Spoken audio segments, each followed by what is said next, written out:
Over 17,000 fans expected. That's with a victory. Nick Weiss said it great a couple of weeks ago. You're playing for the name on the front of the jersey, not on the back. And if it's a night that this holds true, it's tonight. Bandits end the 2017 regular season on a kind of a sour note. The fact that they have not qualified for the playoffs. First time since 2013. So many of the players on the field will be playing for their jobs. And overall, they're playing this one tonight for the fans of Bandit Land. And if the Bandits are able to get 16,367 in the building, which I think are already here, they will retain the crown of leading the league in attendance. Well, and it's pretty amazing, too, John. I mean, you bring up a good point, right? The Bandits have no opportunity to make the playoffs. You know, el de facto, their season's done. They got one more game, cross-border rival in the Toronto Rock. And you might think, hey, it's a great night in Buffalo. Maybe you're having a barbecue. 17,000 back in. It's like, this is what I'm saying, like the following, like it's contagious here in Bandit Land. And that's just a testament to the Buffalo Bandit fans. They're the ones that tailgate during the winter months, the ones that travel to the games, even to the west. And if they can't travel, they watch at a local establishment or listen to us on the radio. It's the Bandits and Rock tonight here at KeyBank Center. Hello, everybody, and welcome to our coverage on WGR Sports Radio 550. And down the line to our affiliate in Salamanca, WGWE. This is John Gertler, along with my broadcast partner of 14 seasons, Randy Mearns. And pretty exciting here, Randy. We're standing up now because the fans filing in through the turnstiles and enjoying all of the pregame activity on the concourse because it is Fan Appreciation Night. And they're buying their 50-50 raffle because, as I understand, there's, what, 25 grand available? Yeah, I think that's the minimum, right? Did you get yours? I didn't get my ticket yet, but I got to do that. We'll also have a pregame ceremony before the opening face-off of tonight's game with the Bandit selection of the Offensive Player of the Year, the Defensive Player of the Year, Rookie of the Year, and also Breakout Bandit is voted by the fans of Bandit Land. And did I say the Rookie of the Year? Oh, so also I'll have the Fan of the Year as well.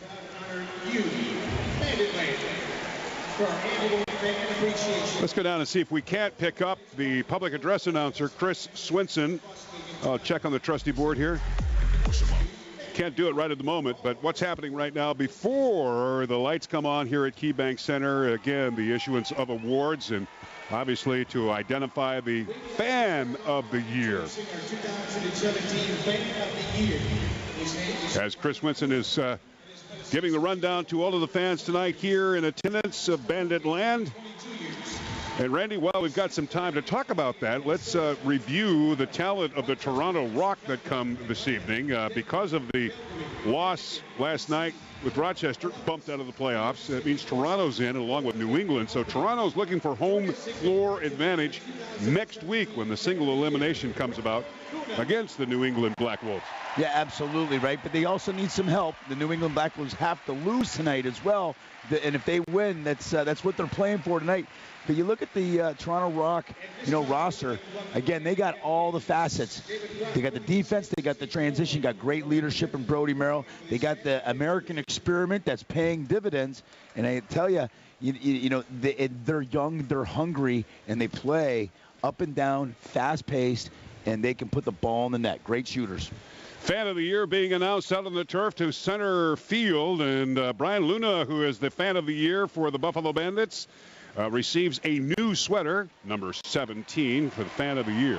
Does he have to get nominated? How's that process go? I think he's secretly selected, and this guy has been not only to every Bandit game over the years, but he's been to every road game that I've seen so far. Just a loyal fan through the thick and thin, like many of the fans have gone through. And then the topsy-turvy year that the Bandits have experienced coming into this evening's game with a 6-11 record.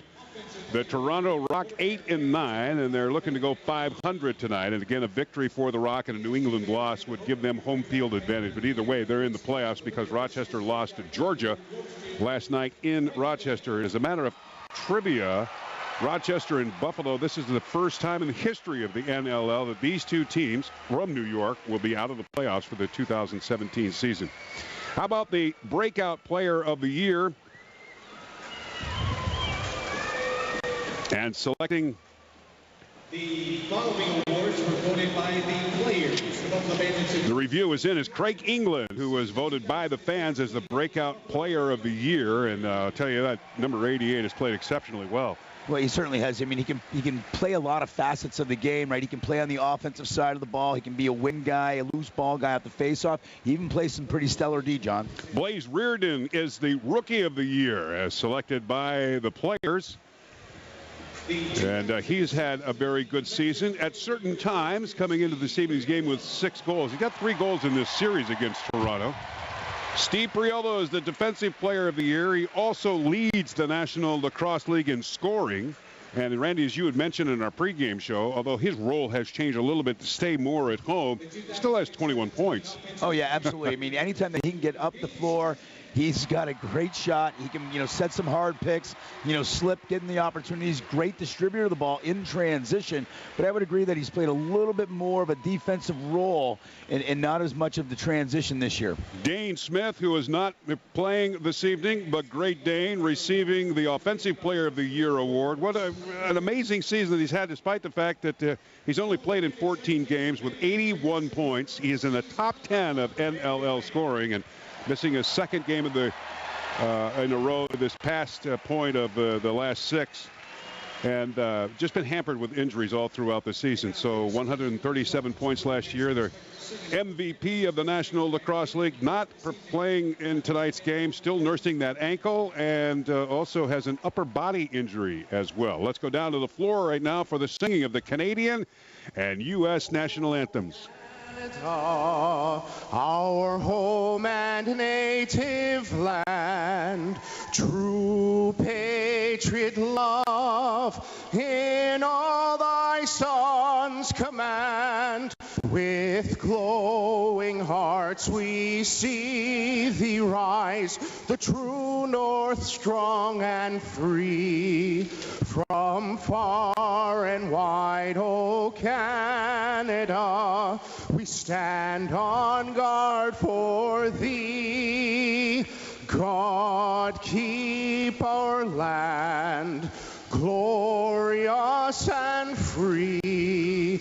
O Canada, we stand on guard for thee. O Canada, we stand on guard for thee.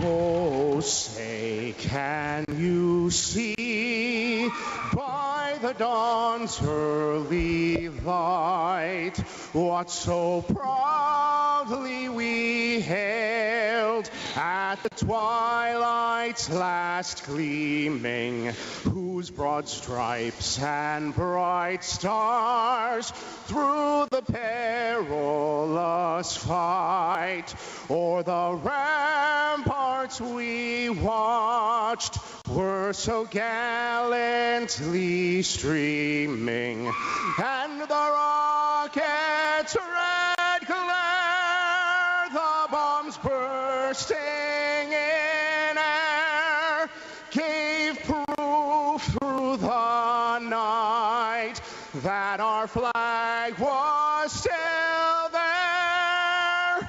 Oh, say does that star-spangled banner yet wave o'er the land of the free and the home of the brave. South Buffalo's own Kevin Kennedy with the singing of the Canadian and U.S. national anthems from the KeyBank Center in downtown Buffalo. John Gertler, Randy Mearns with you this evening. Scott Fleetwood is at a satellite position tonight. He is not with us as our director. I'm a mess. Well, what we've had. How are you feeling? Well, so you have the handheld because Scott is under the weather and not able to join us here at the Ted Darling Memorial Press Box. And also Nick Lozanowski, who is our producer, he's away working on technical problems, and Barry McClellan from the NLL television network is at the dials right at the moment. So, but we're relying on tweets by Scott Fleetwood. Well, we miss you. We have texts and tweets by Scotty Fleetwood from home, listening, watching, helping us out through the stats, and I'm sure we'll get some helpful tidbits as the game goes along. I know I'm going to need them. One stat we're looking forward to tonight of announcing 2 points needed for Mark Stainhouse. 2 points away from 1,000 NLL points. Only 8 other members to join that elite group. John Tavares, John Grad Jr., Colin Doyle, Josh Sanderson, Dan Dawson, Gary Gate, Sean Williams, and Sean Evans, who did it last week. And here we go with the face-off of tonight's game. Anthony Cosmo between the pipes for the Bandits and Nick Rose for the Toronto Rock. Great to have you with us tonight on NLL TV and WGR Sports Radio 550 and WGWE. Chris Williams, the crew chief tonight, Matt Garrison, and Sean Grenier, the assistant referees. And there's a shot score. Buffalo right out of the gate to 88, Craig England. Yeah, the breakout player of the year for the Bandits, breaking it out.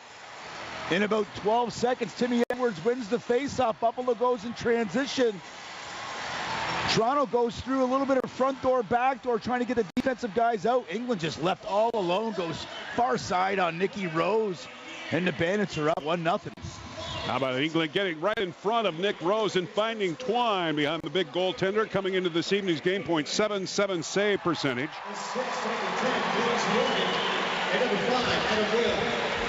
An 8-8 record, and let's see, we have a little bit of off-ball activity as Alexander Keto-Hill goes to the penalty box, and Patrick Merrill, who is back in the lineup tonight for the Toronto Rock after just one game this season, hampered by injury. So Buffalo takes the 1-0 lead. It's Craig England for the Bandits, his 16th of the season. Missed 3 games with a lower body injury. And now some pushing and shove match going on immediately from the draw, and a couple of players involved, and now a host of players looking to have a yard sale and maybe a heavyweight bout at midfield. So the officials very busy tonight from the get-go of this game. We have yet to play 30 seconds. Yeah, there's no love lost between these two teams. A huge rivalry.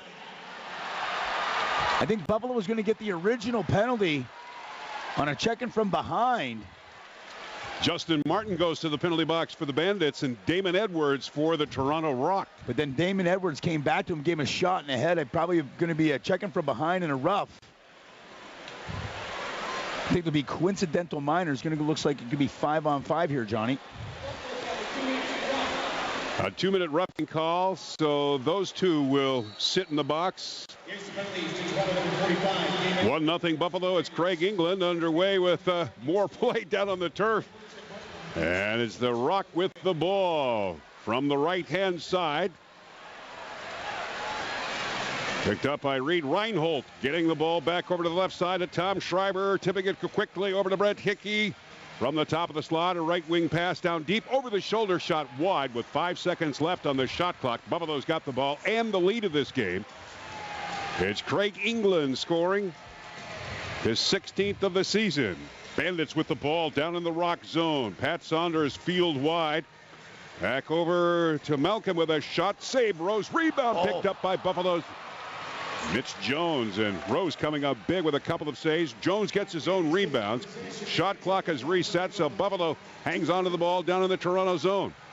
Anthony Malcolm back over to Stainhouse. A penalty coming up against Toronto. As Anthony Cosmo goes over to the Buffalo bench, the extra attacker is out. It's Ryan Benesh. Stainhouse with the ball. Over the shoulder feed to Malcolm. Looking back to Stainhouse.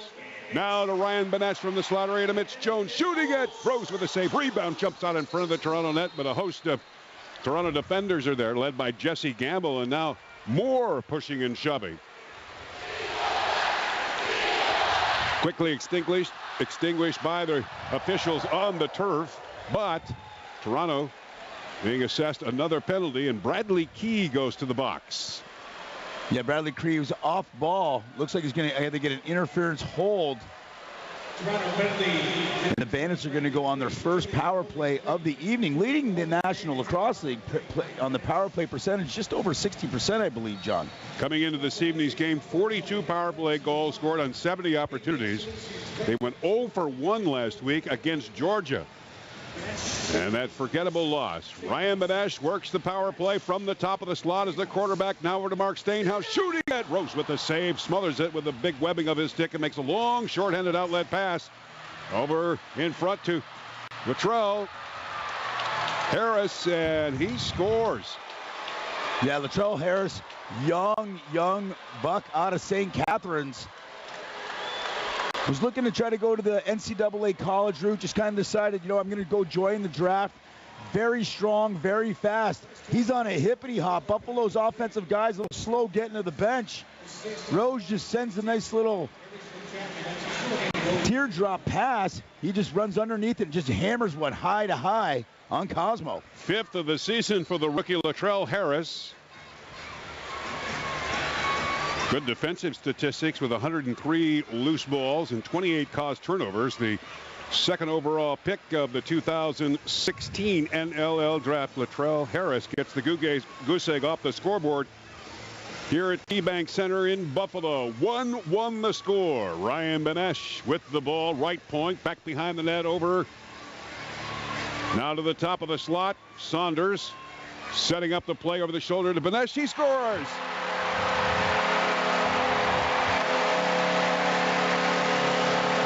Just like that, tic-tac-toe. Saunders, I believe, over to Stainhouse. We'll check that. I'm not too sure. No, that's actually Keto Hill. Kicks it back to Saunders. A flip pass behind the back.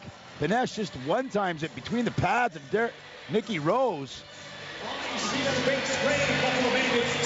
One of the play the Bandits have been working on the last couple of weeks of keeping a player behind the opponent's net and flip the ball back out, and it's paid off dividends with Ryan Banesh scoring his 30th goal of the season. 2-1 Buffalo.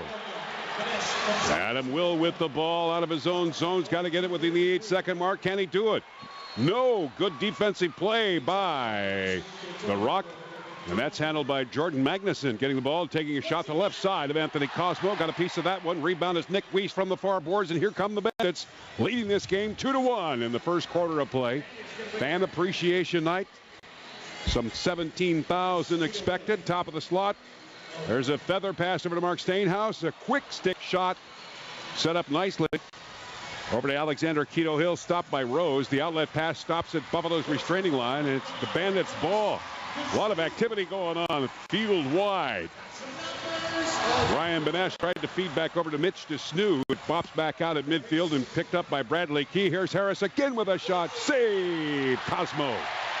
Rebound along the near boards. Good pressure on by Toronto, and Latrell Harris putting the ball back down in the near Buffalo corner. Shot clock is reset. Harris flips it back out to field to Jesse Gamble, and very quickly Matt Sawyer, the head coach of the Toronto Rock, changing things, getting his offensive players out there, led by Brett Hickey. Field wide, a shot straight on, score, Toronto. Yeah, ball gets deep on the far wing. Just a quick jab step. And that's Kieran McCardle. Just a low-to-low rocket. I don't think Cosmo's seen that all the way. Goes far side off the pipe and in. We're all knotted up at 2. 15th of the season for the rookie.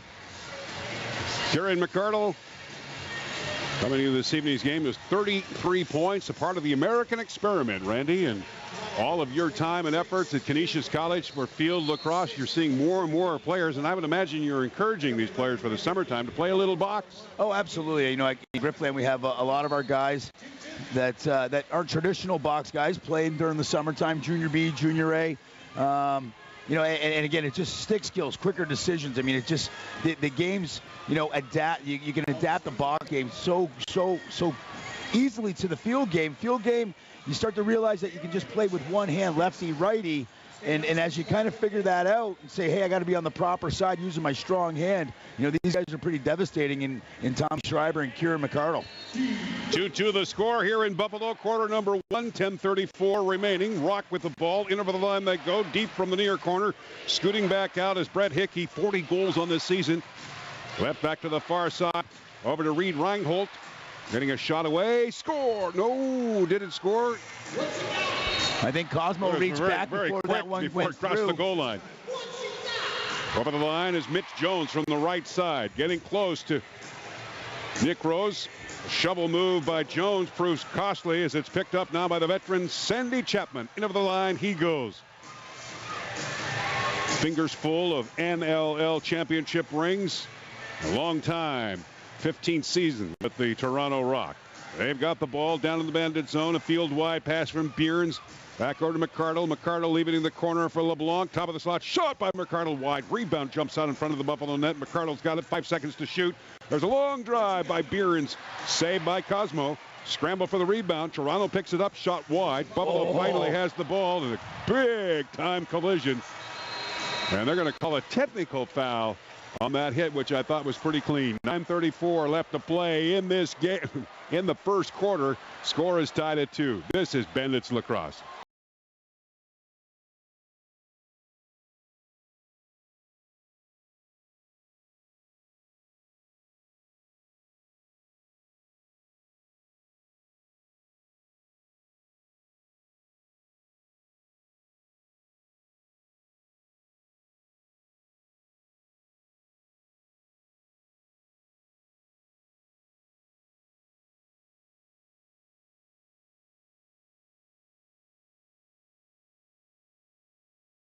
On the take, scores. Now back over to Dane Smith with a shot. Hit the goal post inside. He scores. Afraid you might miss out on the big stories from your favorite team? Well, not to fear. The NLL newsletter is here. All you have to do is subscribe to the new NLL newsletter, and you'll get weekly updates from everything that is happening around the league. What are you waiting for? Subscribe today. Tonight's game is brought to you in part by Sports Interaction, Canada's home for worldwide sports betting. Bet responsibly at sportsinteraction.com. Disclaimer, only residents of Canada may open an account with Sports Interaction. The service is not available to users outside of Canada. Thank you to the season ticket holders of the Buffalo Bandits selected. And the players at the end of tonight's game will be taking their actual game jersey off, and the players, the fans selected, will come out on the field, and the players will give them their jersey. So would you, if you know, nice. if Andrew Watt, you want his jersey, like, would you immediately put that on, or would you take that home and give that a little laundry? Yeah, I think I'd run it through the quick wash a little bit. Yeah.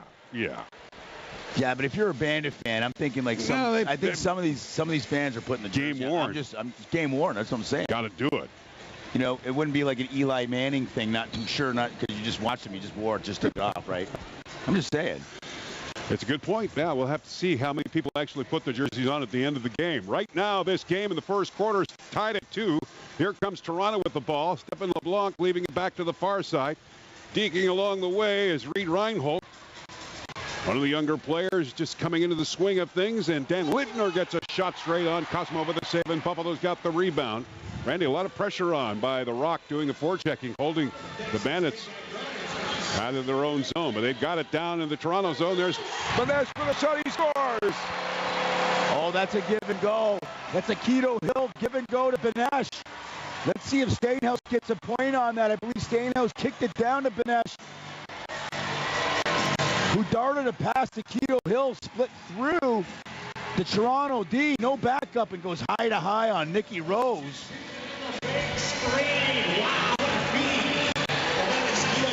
Great goal by Ryan Benesh, second of the game.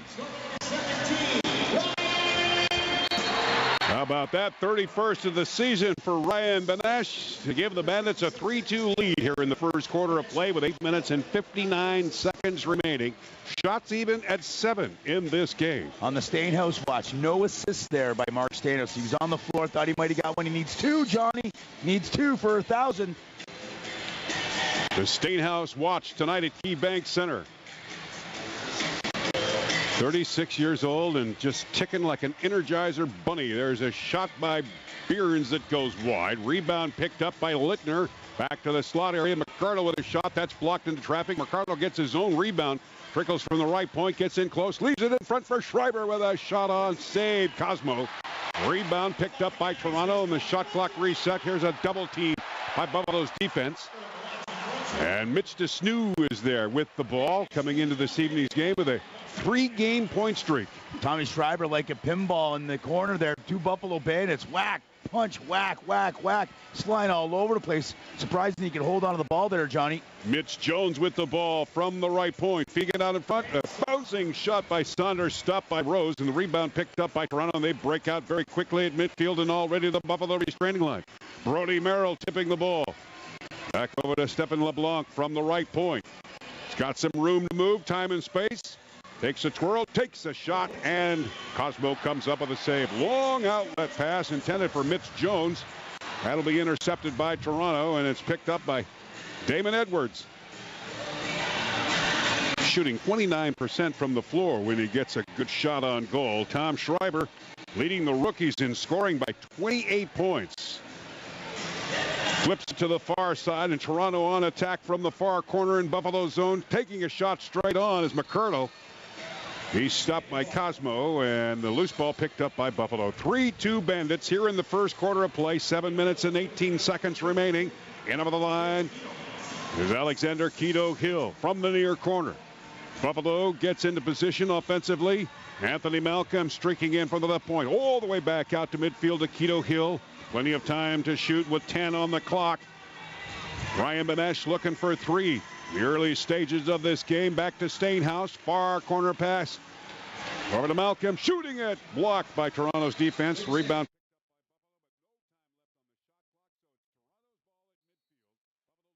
3-2 here in the first quarter of play.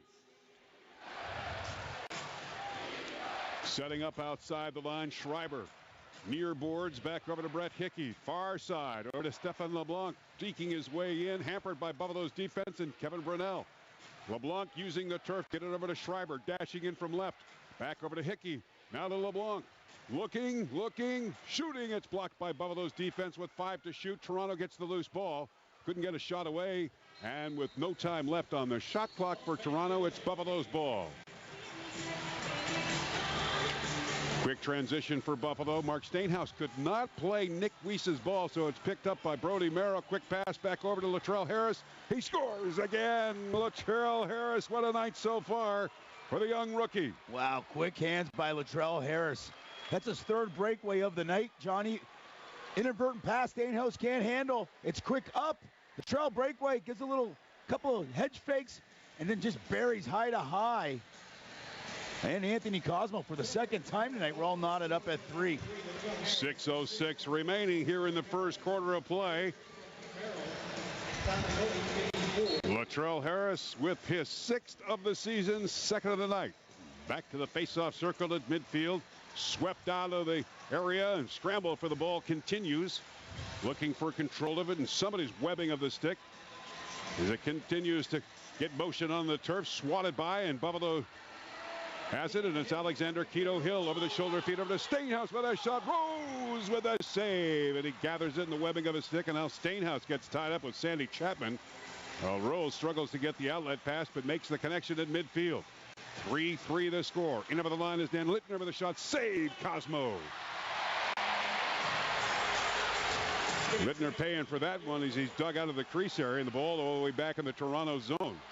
Littner and Weiss get tied up together after Watt gave him a pretty good shot as well. DeSnew on a part of the offense. Bouncing ball picked up by Buffalo's Saunders. Trying to break free from the right point. He does. Takes a shot blocked by Toronto's defense. Looking for a rebound is Matthew Bennett. He takes one of the Toronto Rock right down to the turf. Walks right over him. While Toronto has the ball. Hickey with a shot. Save. Cosmo. Rebound. Picked up by Merrill. Cosmo coming up with 2 fine saves. Here with 4:47 left to play here in the first. Tied at 3. Fan appreciation night. Bandit land here at KeyBank Center, and it's Mitch Jones with the ball in front of Rose. Tipping it back over to Benesh. Benesh to England. He scores. Mitch Jones backs up Latrell Harris. Harris falls to the ground. He kicks it to Benesh. And Craig England just slips the pick right through the heart of the defense and hide at a far side on Nicky Rose. Number 2 on the night for Craig England, both from the same spot. It's kind of like reminiscent of Latrell Harris. Welcome back, Craig England, after missing 3 games. 17th goal of the season. Coming into this evening's game, shooting 31% from the floor. 4-3 Buffalo. Shots on goal, 13-10 favoring Toronto. An errant pass again mixed up by Buffalo, and we're going to take this time out. 4-3 Buffalo. This is Bandits Lacrosse.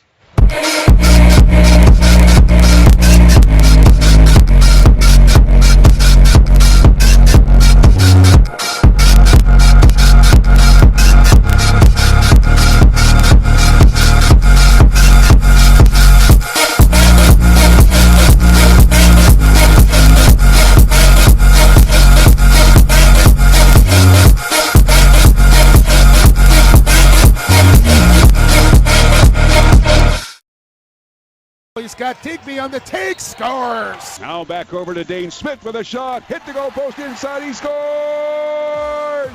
Afraid you might miss out on the big stories from your favorite team? Well, not to fear, the NLL newsletter is here. All you have to do is subscribe to the new NLL newsletter, and you'll get weekly updates from everything that is happening around the league. What are you waiting for? Subscribe today. Tonight's game is brought to you in part by Sports Interaction, Canada's home for worldwide sports betting. Bet responsibly at sportsinteraction.com. Disclaimer, only residents of Canada may open an account with Sports Interaction. The service is not available to users outside of Canada.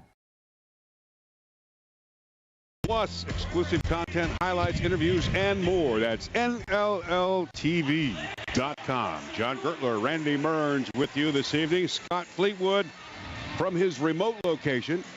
Nick Lozanowski, our producer, and Barry McClellan at the controls of NLL TV. Great to have you with us tonight. And on the radio at WGR Sports Radio 550 and WGWE, our affiliate in Salamanca. Fan Appreciation Night. 20,000 in the pot for the 50-50 call. Some great activities going on in the concourse throughout the game, and the fans being selected at random to get some prizes, and season ticket holders will get a call there for the player's jersey off their back, and that will happen immediately after tonight's game. Here's Reinhold with a shot over the crossbar.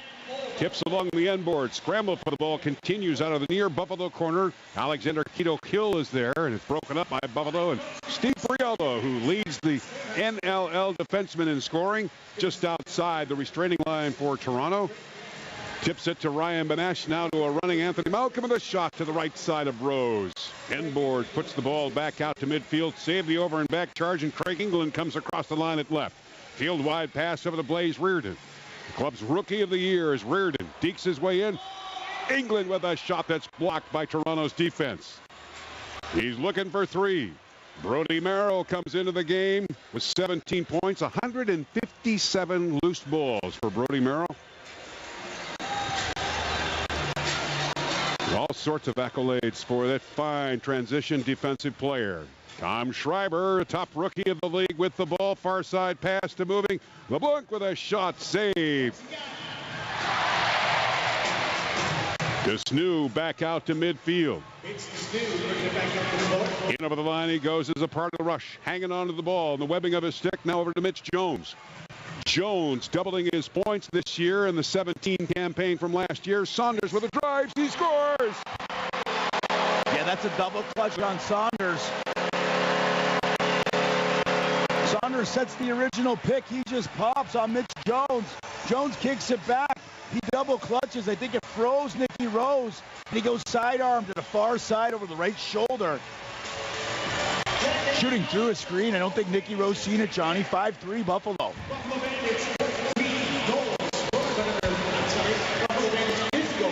Good to see Pat Saunders back on the scoreboard with his 24th of the season. 44 goals last year, 76 total points with his 2016 campaign with New England. Again, a lot to play for Toronto, looking for that home turf advantage next week against New England. Speaking of New England, here's Craig England back over to Mark Stainhouse. Right wing past the Blaze Reardon. Reardon tried to flip it over to Alexander Keto Hill. Retrieves it from the far Toronto corner quickly to Mark Stainhouse. Looking for a lane. Shooting it to the left side of Rose. Rebound picked up by Toronto while Buffalo leads this game 5-3 with 2:15 left to play in quarter number 1. Bandits right out of the gate scoring with Craig England. There's Hickey from the doorstep of Anthony Cosmo. Couldn't get the shot away. Went inside the crease area. DeSnoo brings it up for Buffalo midfield. Tipping it back over to Jones. Now to DeSnoo to Jones. Taking the shot. Rose with the save. The rebound. Jones from the near corner. Resetting the shot clock. Buffalo leading it 5-3 here in the first. 1:47 remaining. Stainhouse in over the line. Setting up the play. Good pick by Malcolm, allowing Stainhouse some time and space over to Mitch Jones with a shot. Jones with a save. Rebound, Buffalo.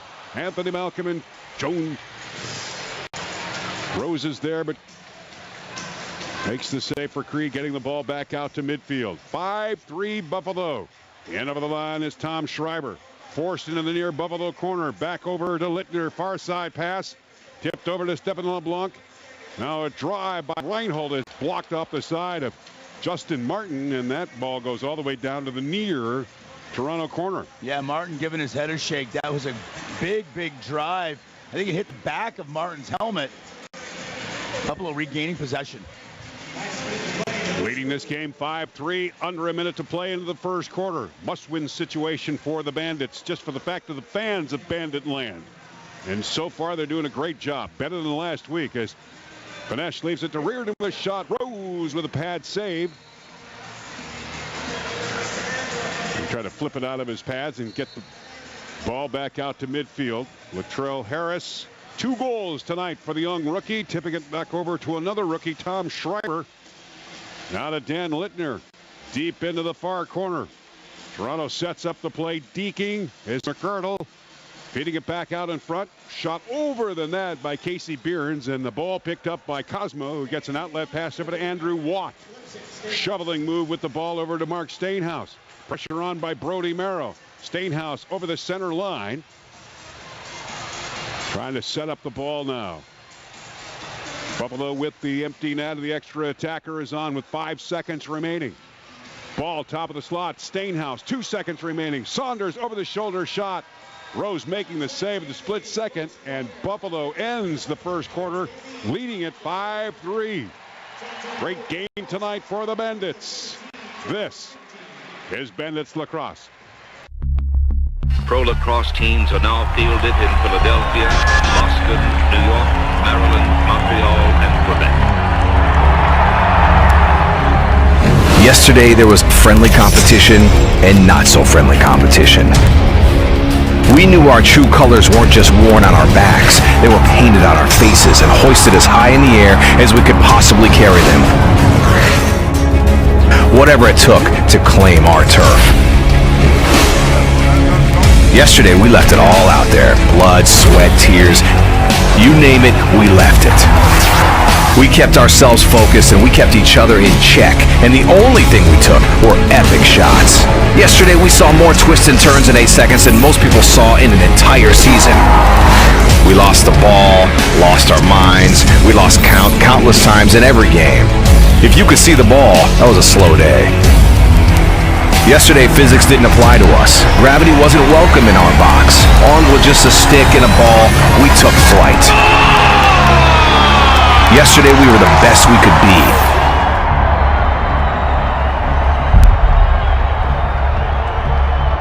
Today is our day.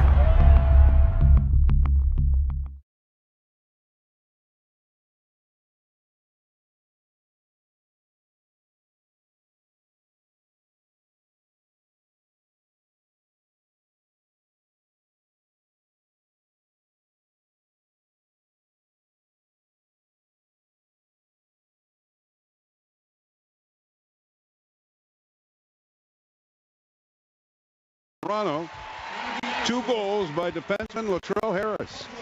Yeah, Latrell Harris has had a great first quarter. He's had 3 breakaways, 2, same spot on Cosmo. I gotta say, this game had a lot of intensity to start, a lot of big hits in the corners, a lot of hard pick and rolls. And then Buffalo having that opportunity to create some transition. Craig England finding themselves wide open, split in the middle, and Ryan Benesh having some good looks from the outside. Buffalo leading 5-3 to the appreciation of the Buffalo Bandit fans. Here we go, the start of the second quarter of play, and the fans loving it. Wearing the colors proudly tonight here at KeyBank Center. From the draw, scooped up by Damon Edwards, finding Brody Merrill, who will bring his club at midfield. Long left wing pass deep into the Buffalo corner, carried back out. Kevin LeBlanc in over the line. He's got some room, takes the shot, save. Cosmo rebound. Buffalo, a trio of Bandits are there for the rebound. And it's carried out by Tim Edwards with his speed at the top of the slot. Feet pass, score. Well, you got to credit that goal to Anthony Cosmo. There's a big mix-up on a pick and roll by 2 Buffalo Bandit defenders. And Cosmo makes a huge save, and then in transition, Timmy Edwards down the floor, finding Mitch Jones, who just reaches over Nick Rose to the far side, top corner. Great feed and a better goal by Jones. And the Bandits are doubled up on the Toronto Rock, 6-3. So Craig England starts things off with the Bandits, and Blaze Reardon and Adam Will getting the assist. Latrell Harris comes back to score for Toronto. Benesh scoring his first of 2. Ricardo scoring, then Benesh again. Now the Bandits getting on the board with Mitch Jones taking a 6-3 lead here in the second quarter of play. And controlling it is Alexander Quito Hill over to Jones with a shot left side. Rebound, Benesh.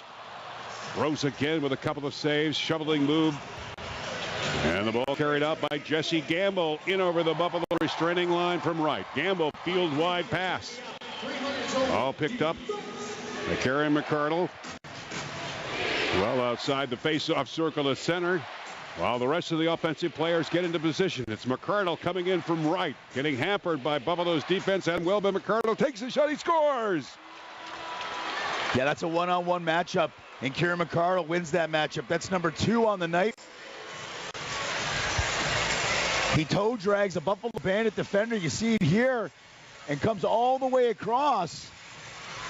And dumps it back to the short side as Anthony Cosmo got off his post. I think that's a good goal. I believe the ball goes in over the goal line before he steps, but regardless, Troy Cordingley throwing the big red handkerchief out. Let's see if the challenge is going to stand here, Johnny. Chris Williams is the crew chief tonight in this game. Matt Garrison and Sean Grenier, the assistant referees. Robert Gross is the shot clock operator, and Williams will go to work taking a look at all of the replays available to him here at KeyBank Center on the challenge made by head coach Troy Cordingley. 53rd all-time meeting between these clubs. Rock with a record of 28 victories, 24 losses, including a 14-13 record here in Buffalo. But the Bandits this year leading the 4-game regular season series 2-1. And Randy will get a check not only from our monitor here at the Ted Darling Memorial Press Box, but the giant scoreboard, which this year they have shown the coach's challenge to the fans. Yeah, McCarter goes airborne. As he's coming across the cage, Cosmo comes off his post. He goes airborne, throws it back to the short side, and then his left foot is going to land in the crease. A real tough goal by Chris Williams. There's not a huge close-up as we see this happen. The shot's away, goes back to the short side. Oh, and that one's going to be close. It was called a goal on the field. I'm not too sure there's inconclusive or conclusive evidence to overturn this, John. Let's take a look at all of the angles. This building does not have an overhead camera set up for lacrosse. So they can't find it. Here's a better angle that we're looking at right now. For those of you watching on NLL TV, in the slow motion frame by frame of which Williams, the crew chief, will take to see if the ball crosses the goal line before McCardle steps inside the crease area. That's great camera angle right there, Johnny. So the ball has crossed the goal line. What I see, I think his foot touches into the crease before it crosses the goal line. But we'll see what Chris Williams has to say.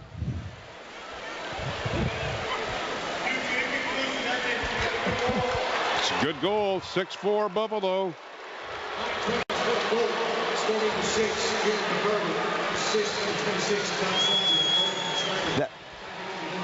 That left angle off to the left of Cosmo gave you a real good look-see at it, but again, it's so instantaneous, and you can't tell whether or not the ball's over the goal line. And Chris is going to there's not conclusive evidence. How it's called on the field, that's what's going to stand. And the Rock have now creeped back into it, and they're only 2 down. 13:26 left in the second quarter here, Johnny. 2017 in shots favoring Buffalo. And the Bandits with the ball. Blaze Reardon with it, tipping it back over to Anthony Malcolm from left, deking down to the top of the slot, looking for a shot, 10 to shoot. Straight on, Rose with the save. The rebound picked up by Mitch Jones. Far side pass over to Reardon. He's got Brian Benesh with him now to Craig England. The two have 2. Here's Benesh looking for 3. Being checked hard by Latrell Harris. Now Reardon. Right to feed at top of the slot over to Anthony Malcolm. Couldn't make the connection, and a mad dash by Toronto with a loose ball back down into Buffalo territory. And quick on the move, the Rock. Brody Merrill brings it out to midfield while Matt Sawyer's crew changes on the fly. 6-4 Buffalo here in the second quarter of play.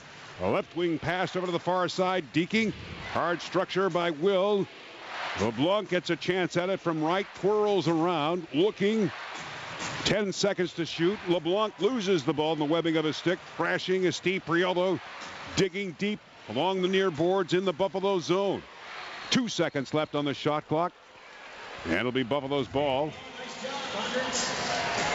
As Andrew Watt scoops it up for the Bandits. Turns on the speed to the far side. In over the left center line he goes. Now crossing the restraining line. Watt with a shot. Rose with a shoulder save. The rebound picked up by the Rock, and they storm right back out to midfield. Buffalo leading at 6-4. Rock with the ball. Right wing pass over to Jesse Gamble. He scores! Quick 4-on-3 transition. The Rock beat the Bandits. Back up the floor. Jesse Gamble looks off a guy that's cutting through the middle and just goes one short side. Great goal by the veteran. Throws a little bit of a twister bounce. Goes to the short side. I don't think Cosmo thought he was going to shoot that. Great goal by Gamble. As Cosmo wants that one back. 6-5 the Bandits.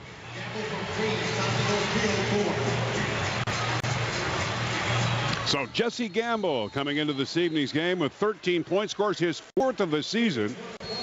He's responsible for 15 caused turnovers, and Toronto comes within 1 here in the second quarter of play with 11:49 remaining with the ball back down in the Bandits zone. From the left wing side, Tom Schreiber. He's got some room to move. Tipping it back over to the far side, Kieran McCardle, top of the slot. Tipping it back over to Reed Ryan, hoping to break for Buffalo. And they break out with Mitch Desnew along with Kevin Brunell. Here's Desnew back to Brunell, taking a shot, he scores! The Bandits playing great defense. They cover all the pick and rolls. There's the loose ball. Desnew up the field. Goes over the head on the GB. It's a 2-on-1. He finds Brunell, who's streaking down the near side, Johnny. And he goes high to the far side as Rose got to come left or right. Beautiful goal by Brunell. And a great loose ball by Desnew. How about Kevin Brunell? 4th goal of the season. And the Bandits 7-5 here in this second quarter of play. Looking to end this topsy-turvy season on the winning notes. Steve Priolo comes across the line from the left point side, moves it down to Alexander Quito Hill. Hill with the ball from the top of the slot. Blaze Reardon with a low drive. Rose with a save. Rebound picked up by Toronto. And from behind that, a long pass over to Brody Merrill at midfield. 7-5 Buffalo here in the second. Merrill will shut it down at midfield, affording the change of the forwards to come out the front door, which they do. And quickly in over the Buffalo restraining line, all ready to the far corner. Try to feed it back over to Brett Hickey. Good pressure on by Buffalo's defense, led by Matthew Bennett. And Bennett makes a long pass over to Steve Priello, who starts it up for Buffalo in and over the line. He's got Nick Weiss with him. Priello trying to get a feed pass over to Ryan Benesh, but that's busted up, and Toronto breaks out of their own zone again. Back out to midfield. 24-18 in shots favoring Buffalo. There's a low drive, point-blank range by Jeff Gilbert, and Cosmo comes up large. Very quick pass, and here's Nash. Scores! Benny! He's got the hat trick. Yeah, great feed by Desnew. Timmy Edwards gets out the back door. It's a 3-on-2 for the Rock. They don't capitalize. Desnew picks up the GB. Benesh is just floating. He's cherry picking. He's got a breakaway. Desnew realizes it. Full length pass. And Benesh makes no mistake. Just comes down, hammers one top side over the left shoulder. Nicky Rose. And that's going to be the end of it for him. Johnny, he's getting the yank.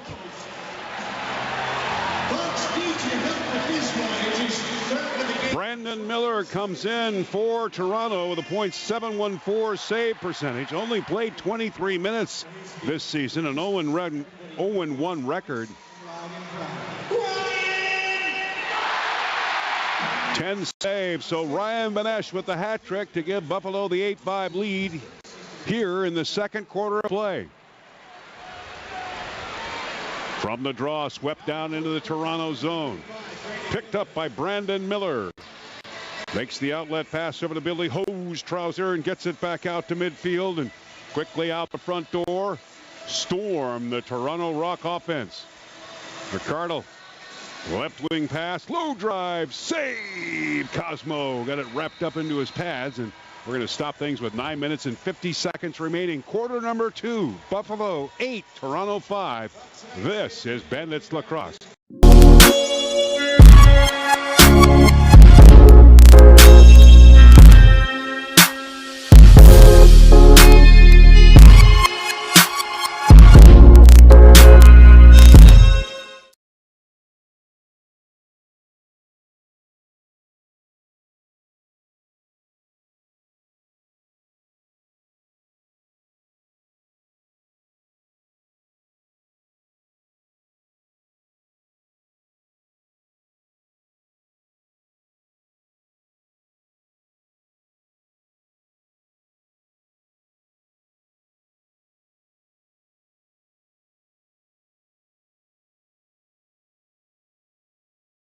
Buffalo needs to do, although we won't have the official attendance until later in the game, but Buffalo needs 16,367 in order to retain the crown here in Buffalo. I'm looking at the 300 section, John, and the 300 section is pretty full. Like, I think this actually might be their best attendance game of the year on Fan Appreciation Night. Well, Saskatchewan with 134,289, Buffalo 117,923, and an average of 14,740 a game, and they need the 16,000 in order to pass Saskatchewan.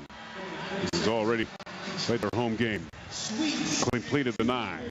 Here in Buffalo, the second quarter of play. The Rock with the ball. Brody Merrill, nice crisp pass over the left side. Now Jesse Gamble, a part of the offense, making a turn and allowing the rest of the offensive crew to come out. Stefan LeBlanc with the ball, taking a shot, hit the goal post right side of Cosmo. Call an interference call on the short side here. Buffalo going to regain possession. 8-5 Buffalo here in the second quarter, 8:57 remaining. Ryan Benesh with a hat trick tonight. Craig England with a couple of goals as well. Getting things started just in the opening seconds of tonight's game. Buffalo leading it all the way. A dramatic change from last week's performance here at KeyBank Center against Georgia. Speaking of which, Rochester with a 6-4 lead in the second quarter of play down in Georgia. Vancouver and New England are tied at 9 in the third.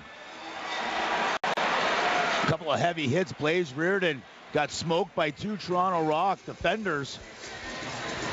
And then Bradley Cree just got pummeled in behind the net. Here's a heads-up move by McCardle with the ball, taking the shot left side of the Buffalo net. Rebound from the end boards, picked up by Steve Priolo, already out at midfield. This is second quarter action where the Bandits have an 8-5 lead over the Rock. Priolo, right wing pass, tipping it over to Mitch Jones. Now to Stainhouse from the slot area, scoots to the left point, comes in close. Top of the slot is Jones, looking for time and space, goes to Stainhouse with a shot, blocked by Toronto's defense, and Brandon Miller gets the outlet pass all the way down to Brody Merrow. In over the line, the veteran goes. 2006 Rookie of the Year, Transition Player of the Year, Defensive Player of the Year. What a great man of the National Lacrosse League. Now score, Matthew Bennett. How quick can the goals come in the National Lacrosse League? Toronto Rock get offense going one way. As quick as the ball turns over, Matthew Bennett's already up the floor. There's a jab step from a Rock defender. I believe that's Gamble trying to poke the ball out. But Bennett keeps his composure, keeps going down the alley, and throws one in between the pads off the pipe on Brandon Miller. First of the season for Matthew Bennett. And a 4-goal lead for the Bandits at 9-5 in the second quarter of play. Good to see Matthew Bennett on the goal scoring chart for his first of the season. After all that hard work in the corners, midfield, and pushing the ball out, and finally getting a taste to put that ball into the back of the net. Here's Toronto with a shot. Score! What a laser by Hickey. Yeah, that was a laser, Johnny. Toronto rolling. They're cycling the ball. Hickey rotates all the way up over top. There's no help, and he just goes low to low. Not too sure if that went through the pipes of Cosmo or to the short side. Nonetheless, a great goal by Hickey. You don't stop too many of those when you just get the lock and load off the back foot, Johnny. 41st of the season for Brett Hickey coming into this evening's game. 19 points in his last 5 games and his 8th goal in this series. Sandy Chapman getting the ball out of his own zone. Tipping it to his defense partner, David Edwards, who pushes it now to Brody Merrow. Making the quick transition, and here come the Rock. 9-6 Buffalo in the second quarter of play. Twirling, LeBlanc from the top of the slot. Far side pass. Deking is Schreiber. Trying to feed it out in front to Dan Littner. Couldn't make the connection. And Buffalo captures the ball with 5 seconds remaining on the shot clock for Toronto. And it's Kevin Brunel, who has scored tonight in the game. Brunel over to Stainhouse. Couldn't get the full throttle on the shot. It's pushed into the near corner. Scrambling for the ball. Stainhouse trying to pick it up in the webbing of his stick, but Toronto has it and breaking back out at midfield. In over the line. There's a shot straight on. Cosmo with a save after Billy Hostrauser making a quick transition to get in a shot on. Kick save by Cosmo. Priolo returns the favor in over the line to Stainhouse. Tried to set it up over to Alexander Quito Hill in a quick stick, but couldn't do it. Rebound picked up by Priolo, who tips it back over to Mitch Jones.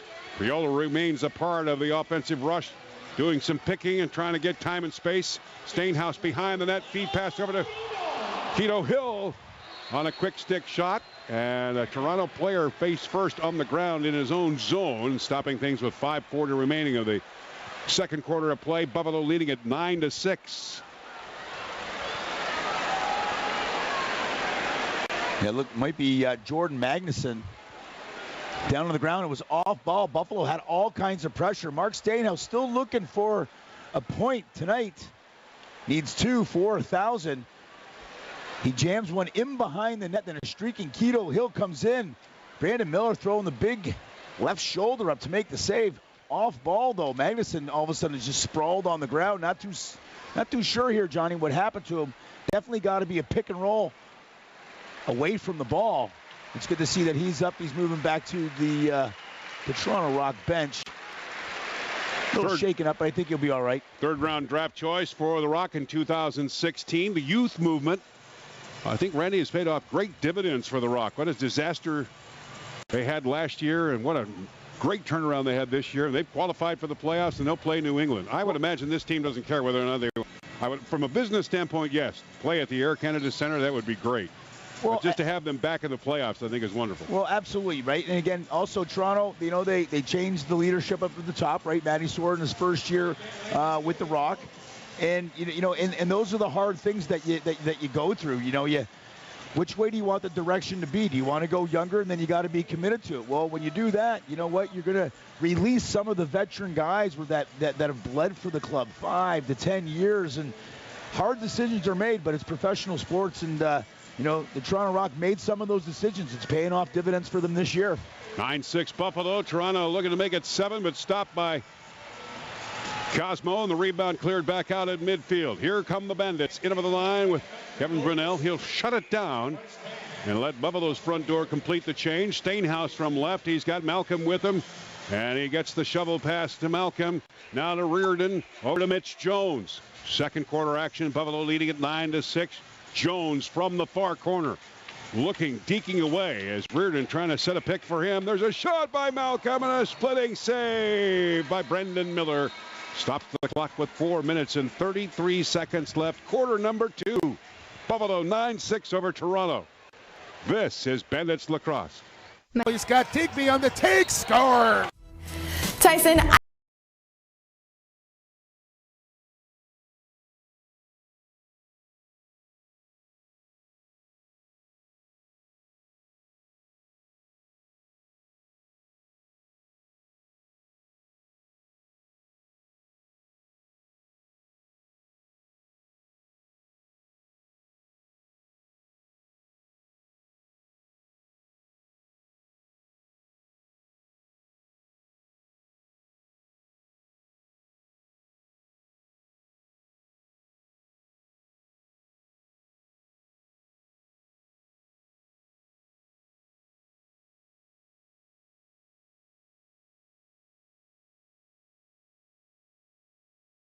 or the commissioner himself. There are so many incredible prizes if you renew today, so don't miss out on this opportunity.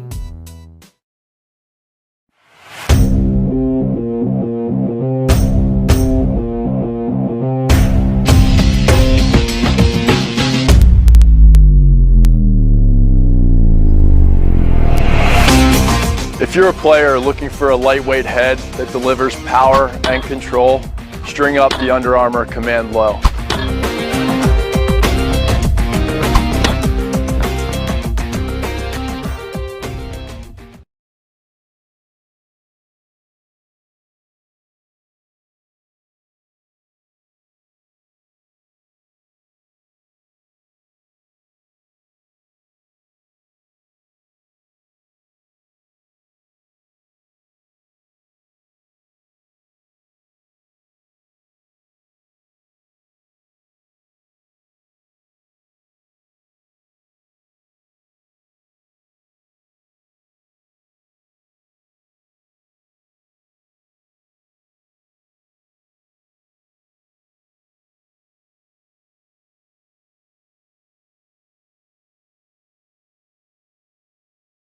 Pick, Hickey just rolls up over the top. And again, another underhand sidearm laser. After getting a hard pick, I believe that was Latrell Harris. Actually, no, check that, Reed Reinhold. And Hickey makes no mistake.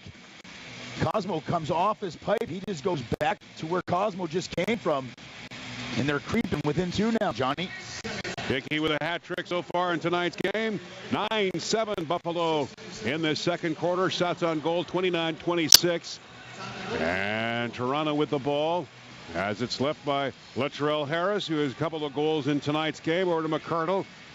Field wide pass over to Tom Schreiber. In pursuit is Mitch DeSnew.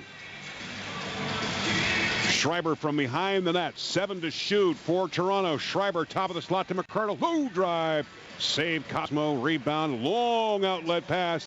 And sneaking across the line is Saunders. And a technical foul will forward the ball back to Toronto. Now it's going to be a power play here for the Toronto Rock. I think they're going to go on their first of the evening. Big save by Cosmo. I think that's a design play. Timmy Edwards goes sprinting for the back door. Buffalo comes out the front door, receives the pass, but I don't think Timmy was into the box that's directly in front of the Buffalo Bandit bench. And we're talking inches here, Johnny. And the offside official right there making the call. The Rock on their first power play. Too many men on the field for Buffalo, and here come the Rock, top of the slot, far side pass, score! Within one. Yeah, that's Hickey again. That's 3 in a row, Johnny. That's a real quick power play. 1 pass, 2 pass. A little kick back to Hickey. No rotation. Cosmo gets a little bit of it, gets a piece. Behind the back by Schreiber. And a one-timer to the far side. Oh, Cosmo thought he had it. Off the pad and sneaks in, trickles in. Back within 1. So good heads-up movement by Toronto in the second half of the second quarter. And they've got a command of this game and the control from the draw. Getting a shot away. Cosmo making the save. Bennett gets the rebound. Fields it back over to Nick Weiss, who brings it across the restraining line of Toronto. Into position, Buffalo goals, and completing the change. Craig England out there and over to Blaze Reardon. Reardon from right, now to Jones from the top of the slot. Looking back to now to Brian Benesh. And England couldn't get a shot away. Benesh does. Goes over the shoulder of Miller and picked up by Toronto. Back out at midfield. Brody Merrill brings the Rock right to the Buffalo restraining line. Feed pass over to Schreiber. Shooting it. Hit the goalpost right side of Cosmo. And that goes over the glass and into the crowd and then right back out to the field. And they'll shut it down with 2:40 left to play in the second quarter. Yeah, Schreiber just so quick. Quick dick. Just can hit a dime, go one way, all of a sudden go the other way, roll back. A low to low off the pipe. Great shot by Schreiber. Now with that goal, I made a mistake with Hickey getting the hat trick a little too early. Now he's got one for sure. His 3 goals and 1 assist so far in the game. LeBlanc to the far side to Schreiber. Back to LeBlanc. Busted up by Kevin Brunel. There's a low drive on a wild shot by Schreiber. Stopped by Cosmo. Rebound Toronto. Resetting the shot clock. 31-30 shots Toronto. Down by 1, 9-8. There's a drive blocked into traffic. Rebound near Buffalo corner. Scramble for it. Hito Hill couldn't get it, and Littner's got it. Casey Bierns now to the left point. Schreiber, that got blocked into traffic. That's left into the corner, and Brunel brings it out for Buffalo. 1:47 remaining here in the second quarter. Buffalo leading it by 1, 9-8. Tipping it over to Mitch Jones. Deep into the corner to Reardon. Now left side over to Stainhouse. Looking deep into the corner to Jones. Back to Stainhouse. From the top of the slot. Stainhouse looking to Jones running, twirling, shooting it. Blocked into traffic. Rebound is picked up by Toronto. And the ball carried back out to midfield by Jeff Gilbert. In over the line, Gilbert goes. Nice deke by Gilbert from the top of the slot. Uses the turf to complete the change from the transition and tipping it back over now to Reed Reinhold. Left into the near corner. Reinhold in to help LeBlanc. Far side pass. Try to tip it over to Schreiber. Retrieves it along the boards and Schreiber feeds it out in front. Reinhold with a shot. Save Cosmo. And the veteran netminder of 17 years clearing it back out to midfield. 9-8 Buffalo with 45 seconds left to play into this second quarter. Halftime, Bud Bailey, as tradition has it, joining me as my guest from the Buffalo News. The end of the line, come the Rock, shot straight on. Cosmo with the save after a quick stick shot by Hickey. Brandon Miller runs to the box and they'll have a possession timeout called by Toronto, and Matt Sawyer and crew will be designing up a play. Yeah, the shot clock is going to be ineffective here. We're under 30 seconds. So Matty Sawyer, as Toronto regained possession off of the save by Cosmo that went into the stands, they'll be able to draw up in a 6-on-5 play. They'll have Brandon Miller over to the bench. you'll look for something to start to be initiated. But then right around that 5 or 6 second mark left. And Toronto's going to have an opportunity to try to tie this thing up at 9 before halftime, Johnny. Craig England with a couple of goals tonight. Mitch Jones with a goal and 2 assists. Ryan Benesh with a hat trick and an assist. Mitch DeSnew, Randy Mearns, 3-game point scoring streak, has 4 assists so far in tonight's game. Oh, yeah. I mean, he's gotten a lot of loose balls. You know, playing on the defensive end and then transition. He jammed one up to Benesh. He had the one with Brunel. Like, he's just getting the ball. He's leading the transition, having a great night offensively. And Buffalo's done a great job of beating Toronto up and down the floor in their transition game. And DeSnew, a big part of that. 29 seconds remaining in the second quarter. Buffalo by 1, 9-8, but it's ball favoring Toronto. They've got the extra attacker out on the turf. As they set up the play, well outside the restraining line of Buffalo. 17 seconds remaining. LeBlanc faking the shot, still hanging on to it, goes field wide. After a series of back and forth, now they're getting close with 5 seconds remaining. Dashing in from the corner, top of the slot. LeBlanc misplays it, and it bounces back out to midfield, and the first half will end with Buffalo hanging on to a 9-8 lead. Bud Bailey from the Buffalo News joins me at halftime, and we'll review this topsy-turvy 2017 season after this timeout. You're listening to Buffalo Bandits Lacrosse. Pro lacrosse teams are now fielded in Philadelphia, Boston, New York, Maryland, Montreal, and Quebec.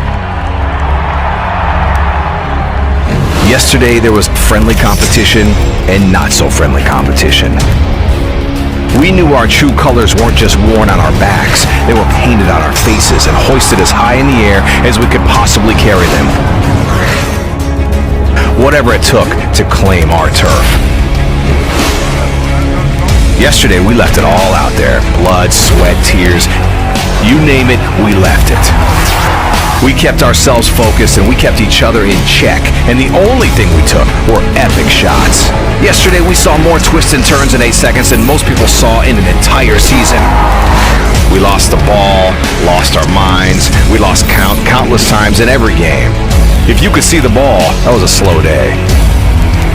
Yesterday, physics didn't apply to us. Gravity wasn't welcome in our box. Armed with just a stick and a ball, we took flight. Yesterday, we were the best we could be.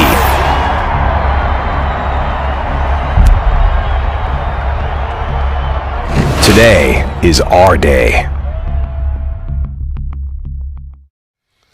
Welcome, lacrosse fans. Tyson Geika of NLL Productions here with you right now, and I'm joined by Shay Hewen, CEO and founder of the U-Hawk Camera. We have some exciting news for you today. The NLL has officially partnered with the U-Hawk Camera, the new official action camera of the National Lacrosse League. Shay, an exciting moment, for both parties here. Yeah, it's an incredible day. It's a big step and a big moment in the history of sports, and for the National Lacrosse League to be the first league to step up and bring actual player point of view, video footage to fans at home in the actual real raw competition in the season. It's a monumental day, and we're very excited to be the official camera provider to be a part of that.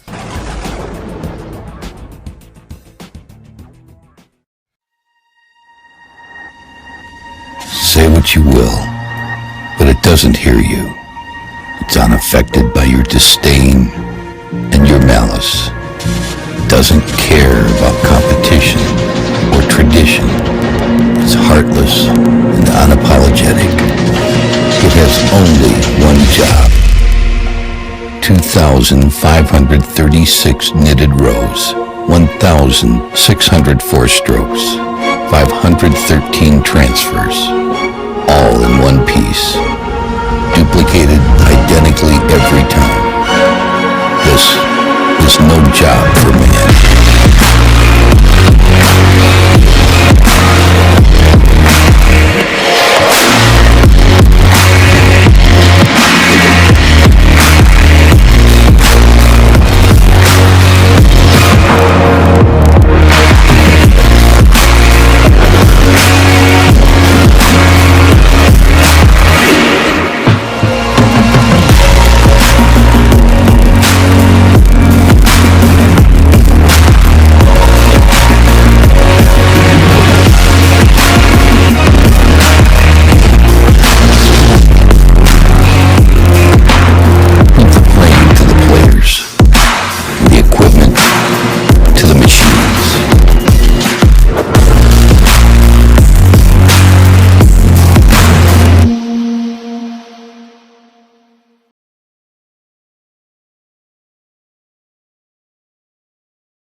brought to you in part by Sports Interaction, Canada's home for worldwide sports betting. Bet responsibly at sportsinteraction.com. Disclaimer, only residents of Canada may open an account with Sports Interaction. The service is not available to users outside of Canada. If there was a skip this ad button, you'd probably click it. If String King took an already great head and made it even better, you'd probably buy it. I need a coffee.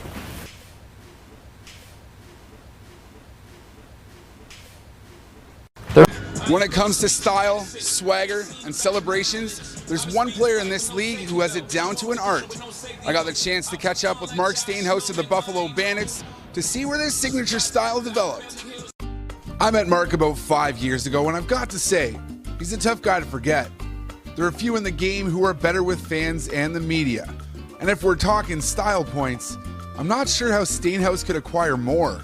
His pockets are full. Let's break down one of the league's most recognizable players from top to bottom in a segment we'll call Stainhouse Style. We'll start with the hair, which has caught on with fans and can now be requested at local barbershops. Coming here in Buffalo, my first year in Buff, the hair was at a decent length and it started catching on, and it was kind of poofy at the time because it wasn't too long yet. So it was kind of a bit like an afro, and then they started selling the orange afros, and it kind of became, I guess, a little bit of a staple, you could say, right? So I started rocking their hair and people were liking it, so, you know, it's kind of been a trademark since. Okay, moving on. Every player's got their favorite celebration, but there's one that's arguably the best in the league. It's the Bernie Lean. It's from the old kind of historic movie, Weekend at Bernie. But you know what? The kids were watching YouTube or something one night, and the one guy from Oakland Raiders used to do a Coco Chris. And you know what? It just caught fire in the household, and we were all in the basement, and I was laughing. I was videotaping them, and they're all doing the Bernie Lean, and they're like, "You should do that in the game, Dad. You should do it." And I was like, "Yeah, you want me to do it?" So I was like, "All right, you know what? I'll do it." And then yeah, it's kind of caught on. Sometimes you feel weird. You don't want to do it too often. Like, you don't want to necessarily rub it in for the teams. But you know what? We are here to please the fans, and they seem like they enjoy it. And every time I think like I'm going to put it away or something comes up where, you know, a kid will come up and be like, "Oh, I love that move." And I'm like, you know what? I'm just keeping it. Next, the shoes. Stainhouse always has the flashiest kicks. Randy Frazier was on the team, and he brought this catalog, and we've never seen anything like it. At this point, we're like, man, you can get all this stuff from this store? Like, you know what I mean? We were blown away. So we started flipping through, and he's like, you got to get these shoes. And they're like an old pair of Dadas. Like, I'm talking all plastic, so uncomfortable. I'm like, you think so? You think so? He's like, yeah. So he kind of coasted me in, and I grabbed them, and then they just blew up here in Buff. And ever since, you got to rock the orange now. And then there's the classic in-arena call. Yep, you know which one I'm talking about. Whose house? Stainhouse. But when it comes to that one, he'll admit he gets by with a little help from his fans. Oh, it's great. I mean, these fans are amazing. I mean, my time here has been special, and I mean, obviously to have a cheer where you're hearing your name throughout, you know, arena with 19,000 people. I mean, who would not like that, right? So I can't sit here and say that, you know, I don't like it. It feels great. Plus, you always happens after you score too, right? So normally you're doing something good. So it's great. I think you got to give the credit to our announcer for that one, kind of making that one and getting it popular, and then obviously our fans for, you know, making me feel special every game. And to top it all off, in 2008, he won a Champions Cup where he was named Champions Cup MVP and holds the single game record for points with 17. You just got a lesson in Stainhouse style.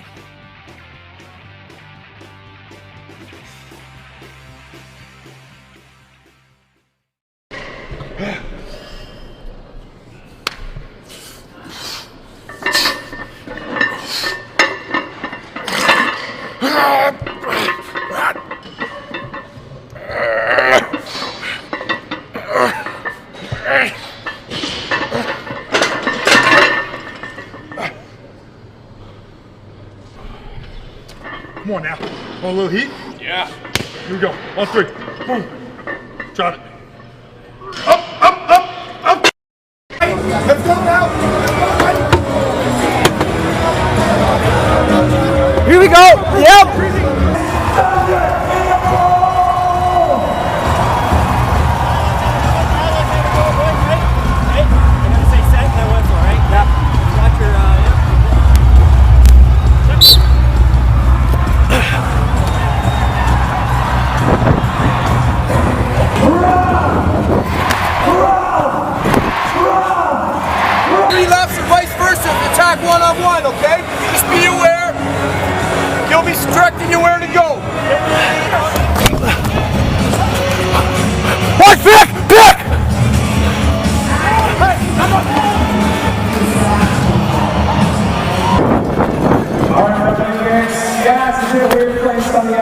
Hello!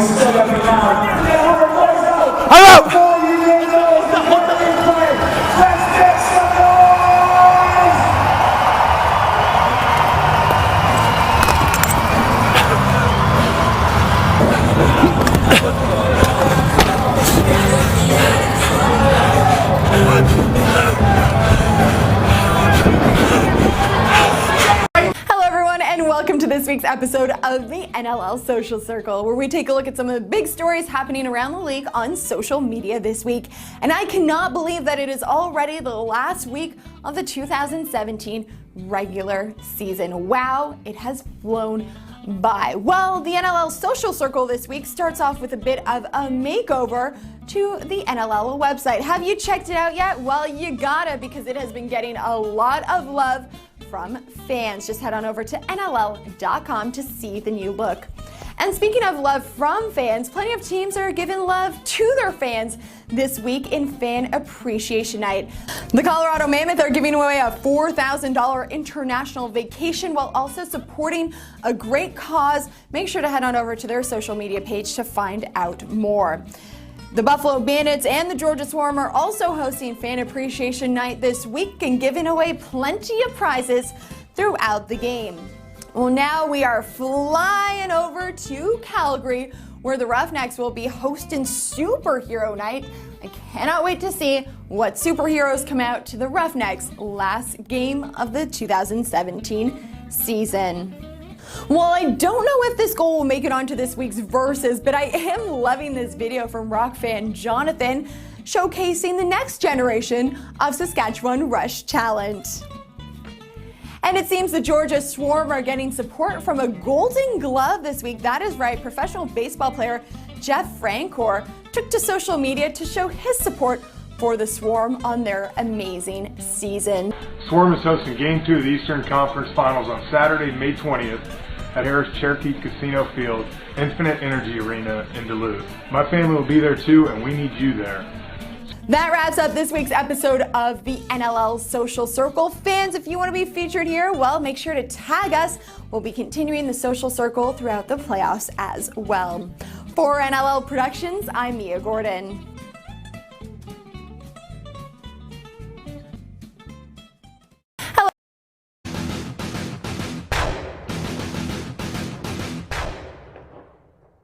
Yeah, time now for Box Bosses, and I've got three usual suspects. Yes, three players that you could almost predict would be having big weeks for their team. Guys that just needed to step up to the plate, have big games, and a couple of players that are competing for the scoring title. So let's take a look. Start at number 3 with Dan Dawson of the Rochester Nighthawks. 4 goals, 2 assists. The veteran was big for the Nighthawks in a game that kept the season alive for this team. 2 games left for Rochester, and what a story it would be if players like Dawson chipped in to get them into the postseason. At number 2, Mark Matthews of the Saskatchewan Rush. 4 goals, 3 assists for Matthews. He's now second in league scoring.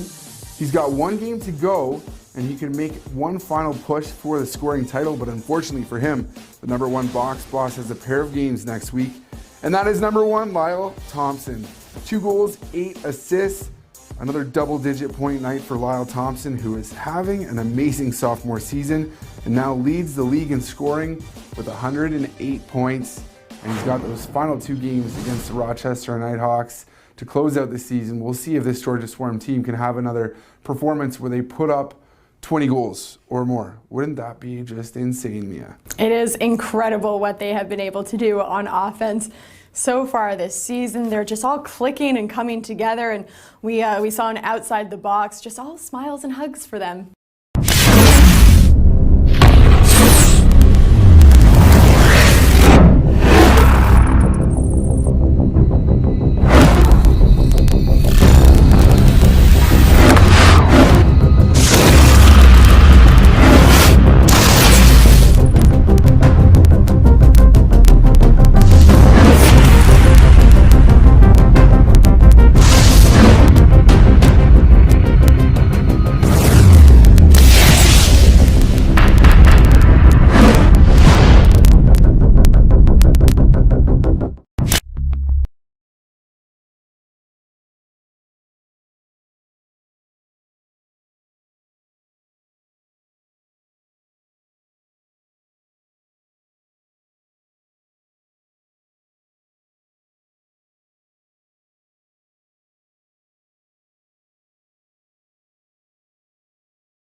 Ryan Benesh.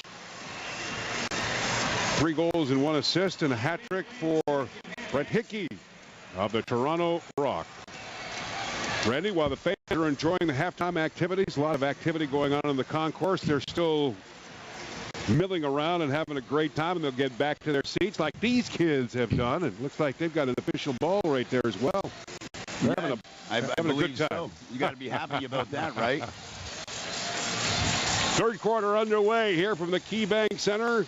Last game of the season for the Buffalo Bandits, eliminated from playoff contention after the best record in the NLL, the 2016 campaign, and going all the way to the finals.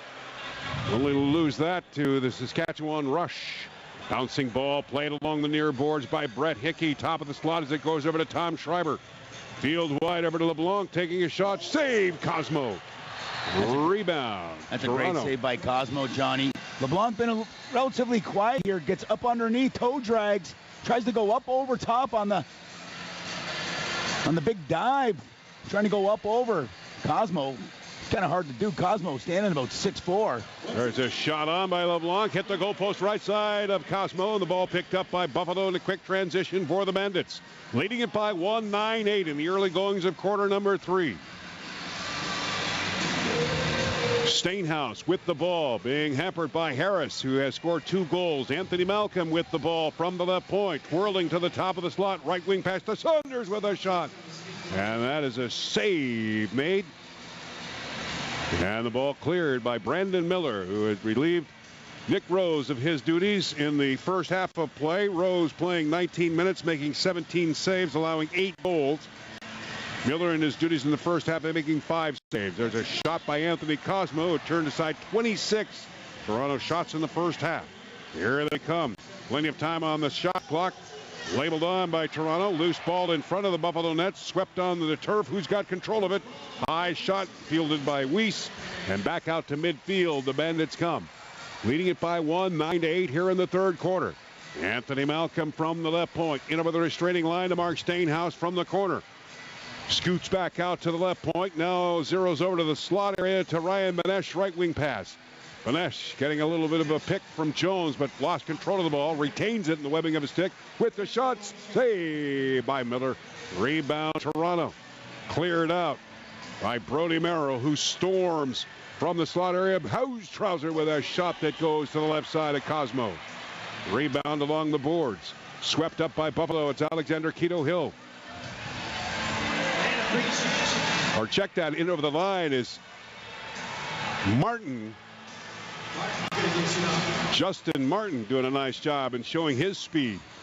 Tipping it back over to Saunders. Saunders back over to Jones. Now back to Saunders. From the slot area, he's got a lane open. Takes the shot. Miller with the save. Rebound Buffalo.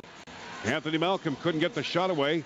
Loose ball picked up by Jones. Now to England with a low drive. Miller read that one nicely, and he comes out of his crease area to collect the ball and makes the outlet pass over to Jesse Gamble. While they make the transition, let's take time out for station identification. Sports Radio 550 WGR Buffalo and WKSC HD2 Niagara Falls, Buffalo, 98.5 FM. Bandits lacrosse tonight on WGR Sports Radio 550 and WGWE to our affiliate in Salamanca and NLLTV.com. John Gertler and Randy Mearns with you. Timmy Edwards taking a slap on the head. Looks like there'll be a penalty on that one as Edwards comes in, leaves the ball in front. Shot to the left side by Brunel of Miller. And a delayed penalty coming up against Toronto. The 6th attacker is out, and Randy, all of the offensive guns are out there as well. Oh, they certainly are. Fast-paced game. You're just kind of wondering after that first half, they're going to be able to keep up the condition, and this is just a track meet, Johnny. It seems to be the case. Top of the slot is Mark Stainhouse looking for a lane. Back to Jones with a quick stick shot. Blocked by Miller. Rebound below. It's Stainhouse. Delayed penalty against Toronto. 6th attacker is out for Buffalo. They lead it 9-8. Ryan Benesh back over to Stainhouse. Shooting it. Leaving it to the left side of Jones. Keto Hill could not control it. Captured by Toronto, and play will stop with 10:48 remaining. Third quarter, Buffalo by 1, 9-8. And Randy, a penalty coming up against the Rock. Yeah, it's going to be a high stick. Timmy Edwards, phenomenal ground ball. Gets collapsed by 2. Breaks up the floor. and takes one off the head. They're going to call it a cross check. Needless to say, Damon Edwards is going to actually check that. Dan Littner, the rookie out of Cornell, going to serve 2 in the box. Buffalo on their second power play of the evening, 1-for-1 on a goal by Benesh. Vancouver leading New England 15-10 with 9:55 left to play in the fourth quarter. In the fourth, down in Georgia, the score is tied at 6. And here in Buffalo, the Bandits by 1, 9-8 on the power play. Saunders in close, scores!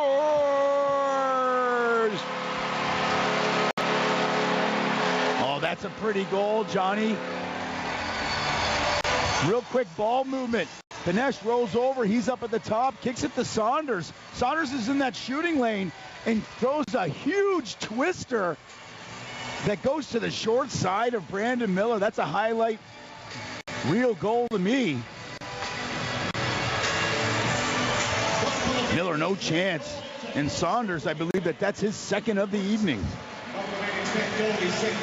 So Saunders having a pretty good game. I know he's been injured in the games of late, and it's nice to see him back on the scoreboard. Yes, Randy, you're right. Second goal of the night. Buffalo leading at 10-8. Good power play for the #1 power play of the National Lacrosse League.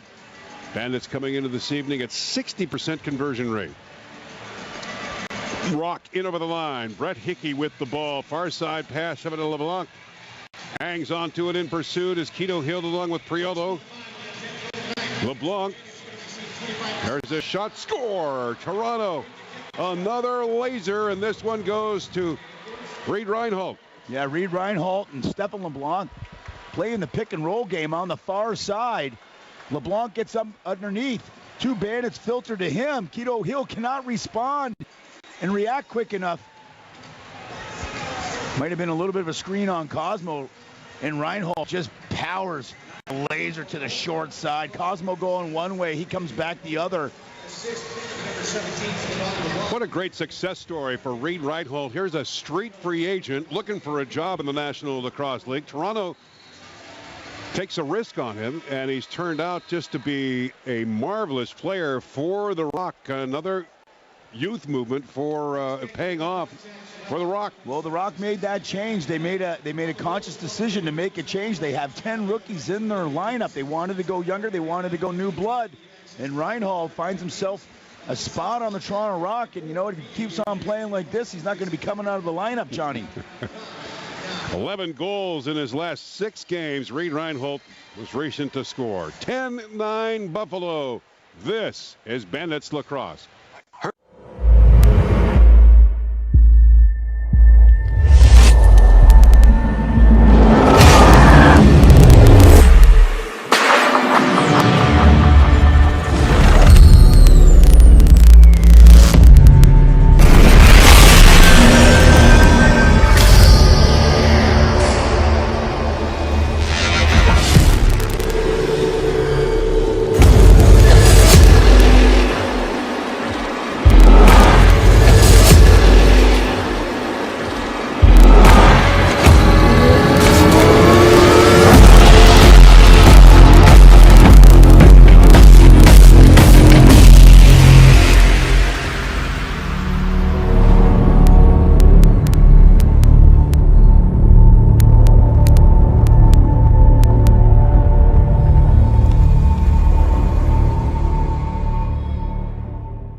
Breakout Player of the Year is voted by the fans on Facebook, Craig England. And yet to be announced, the 50-50 raffle guaranteed pot of at least $20,000. Randy, I trust at halftime you went down and purchased a ticket.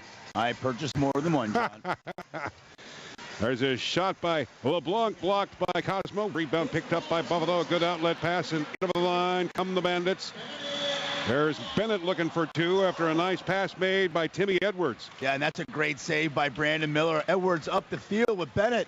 It's a quick 2-on-1, good feed, but a better save by Brandon Miller. Hard shot by Hickey, shoulder save by Cosmo. Rebound Steve Priolo brings the Bandits back out to midfield, leading at 10-9 here in the third. Priolo a part of the play. Now back over to Mitch Jones in the near corner. Twirling back from the slot area, looking for some open space. 15 to shoot, plenty of time. Stainhouse eyeing out the situation, taking a shot, going to the low left side of the Toronto net, but wide. That ball goes high and fielded by Jones. Saved the over and back charge. Nobody there. And the ball picked up by the Rock, and into the line comes Damon Edwards. Twirling. Kieran McArdle. Now left wing pass. Back over to Tom Schreiber. Feed pass out in front to a nice moving Tom Reitholt. Now to Schreiber, one-handed taking the shot. That's blocked by Buffalo's defense off the side of Andrew Watt. Rebound picked up by Brody Merrill. 5 to shoot for Toronto from behind the net. Merrill hanging on to the ball. Tried to feed it out in front, but no time left on the shot clock. And break for Buffalo's Alexander Quito Hill comes with the ball from the slot area. Shoots it. But that's blocked by Bradley Cree. Left into the corner. Scramble for the rebound. Finds Cree scooping in the webbing of his stick. Hampered by Buffalo. But Cree hangs on, takes the shot, shoulder saved by Cosmo. Read that one perfectly. Rebound Toronto from the near corner. Played back out at midfield as Latrell Harris hangs onto the ball and affords Toronto to make a change for the offense. Hickey with the ball, field wide, tipping it back over to McArdle. Deep into the corner is LeBlanc. 10-9 Buffalo here in the third quarter of play. LeBlanc with some time and space. Elects to go to the slot area. McArdle with a shot. He scores. It's tied at 10. Yeah, LeBlanc and McArdle this time played the pick and roll game. LeBlanc again back up underneath. McArdle just rolls up top, and he throws a low to high laser over the right shoulder of Cosmo. That's his hat trick on the evening. That's a great shot from pretty far out. McArdle's got some range, Johnny. So it's turned into a pretty interesting game tonight here at KeyBank Center after the Bandits started strong in this game and jumped up to a 6-3 lead. Then an 8-5 lead. Toronto scoring 3 straight in the first half of play, and a comeback now to tied at 10. Shots on goal favoring the Rock, 44-39, but here come the Bandits. Justin Martin playing a very aggressive game tonight, and Bradley Cree goes down on the turf. Hit hard by Mark Stainhouse. Well, we were talking about the play of Stainhouse, the Energizer Bunny style. I mean, 36, 37 years old. Yeah, not to low center of gravity. His physique is just marvelous. Very strong player, and boy, he hit Cree really hard, and I think he's going to pay for that one. Yeah, he's going to go to the box. I mean, he come flying out the front door. Justin Martin tried to hit him with a bullet pass. Stainhouse cannot corral it. The ball goes one way. Stainhouse and Cree go the other. We don't see the replay, but he's been called for a cross-check. And the Rock going to go on their second power play of the evening. Still scoreless. Mark Stainhouse needs 2 points to reach the 1,000-point plateau. Joining a group of elite players of the National Lacrosse League. Here's Mitch Desnew with 4 assists so far in the game tonight. Hanging onto the ball, shorthanded. Buffalo with 12 shorthanded goals coming into this evening's game. Desnew tipping it to Craig England, looking for the hat trick. Outside the line over to Pat Saunders. Saunders getting a pick from England. Shot straight on. Good save, Miller. Rebound, Buffalo. Resetting the shot clock, playing it wisely out to midfield to Desnew. As the safety valve, Priolo takes over. A left wing pass over to Ryan Benesh. Benesh tipping it now over to England. 10-10 the score here in the third with 6 minutes and 17 seconds remaining. Anthony Malcolm trotting in from the left point, now dashing, twirling. One hand on the stick, now from the slot area, shooting, it scores! Tuna! Tuna! Tuna! Yeah, and that's without a glove. Malcolm loses his right-hand glove. Got to be worried about taking a couple of swats on a free hand. Needless to say, he stops the bleed, turns the corner, and goes high to high over the right shoulder. Latrell Harris just misses the trail check. Brandon Miller off his pipe, and he comes all the way back over the short side shoulder. Great shot by Anthony Malcolm. Shorthanded goal And the recipient is Anthony Malcolm, who leads the National Lacrosse League in shorthanded goals, now with 5. And Buffalo with an 11-10 lead. That's not a bad stat to have, looking at the shorthanded goals scored for the league, and now Malcolm with 5 shorthanded goals. 40 seconds left on the call to Mark Stainhouse. Buffalo by 1, 11-10. Brett Hickey with the ball deep into the corner.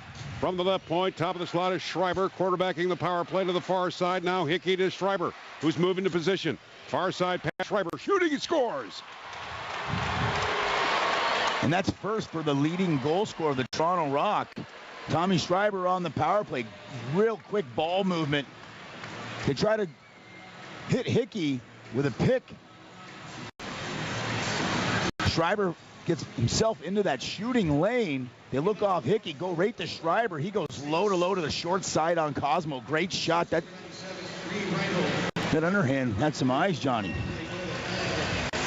From 10-10 now to 11-10 here in the third quarter of play. And good shot by the leading rookie scorer of the NLL, Tom Schreiber. 31st of the season. As we had mentioned in the first half of play, coming to this evening's game with a 28-point lead. Here's a break for Keto Hill. Or check that, Tim Edwards. Bandits looking for a call there. Timmy Edwards streaking down, gets hit from behind. They call him with a crease violation. No call on the back check. Toronto with the ball back down in the Buffalo territory outside the line to Schreiber. Very quick pass. Set up from LeBlanc. Tried to thread the needle, but Buffalo intercepts the ball, and Andrew Watt brings the Bandits back out to midfield. Tied 11 here in the third quarter of play. Watt tipping over to Banesh. Now to Mark Stainhouse. Twiddling with the ball on the webbing of his stick. Looking to get a pass out. 15 to shoot. Plenty of time. Banesh with a shot. Blocked into traffic. Rebound Banesh. Tried to get the shot away and in position, but couldn't do it. Ball checked on the turf. Scramble for the continues. And now picked up by Sandy Chapman and pushed back out to midfield.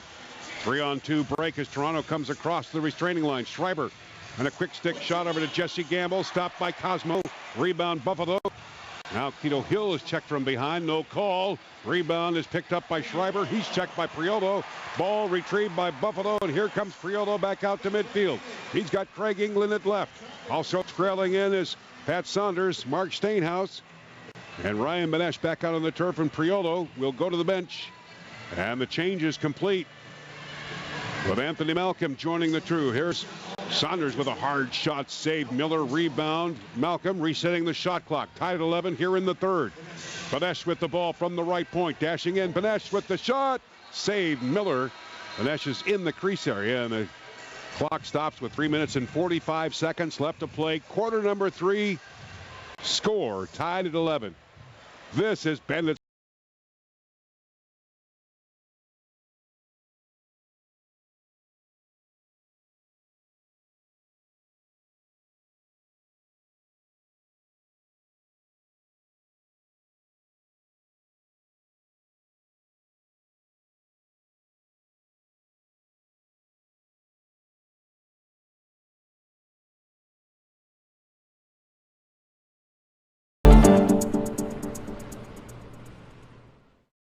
Tonight's game is brought to you in part by Sports Interaction, Canada's home for worldwide sports betting. Bet responsibly at sportsinteraction.com. Disclaimer, only residents of Canada may open an account with Sports Interaction. The service is not available to users outside of Canada.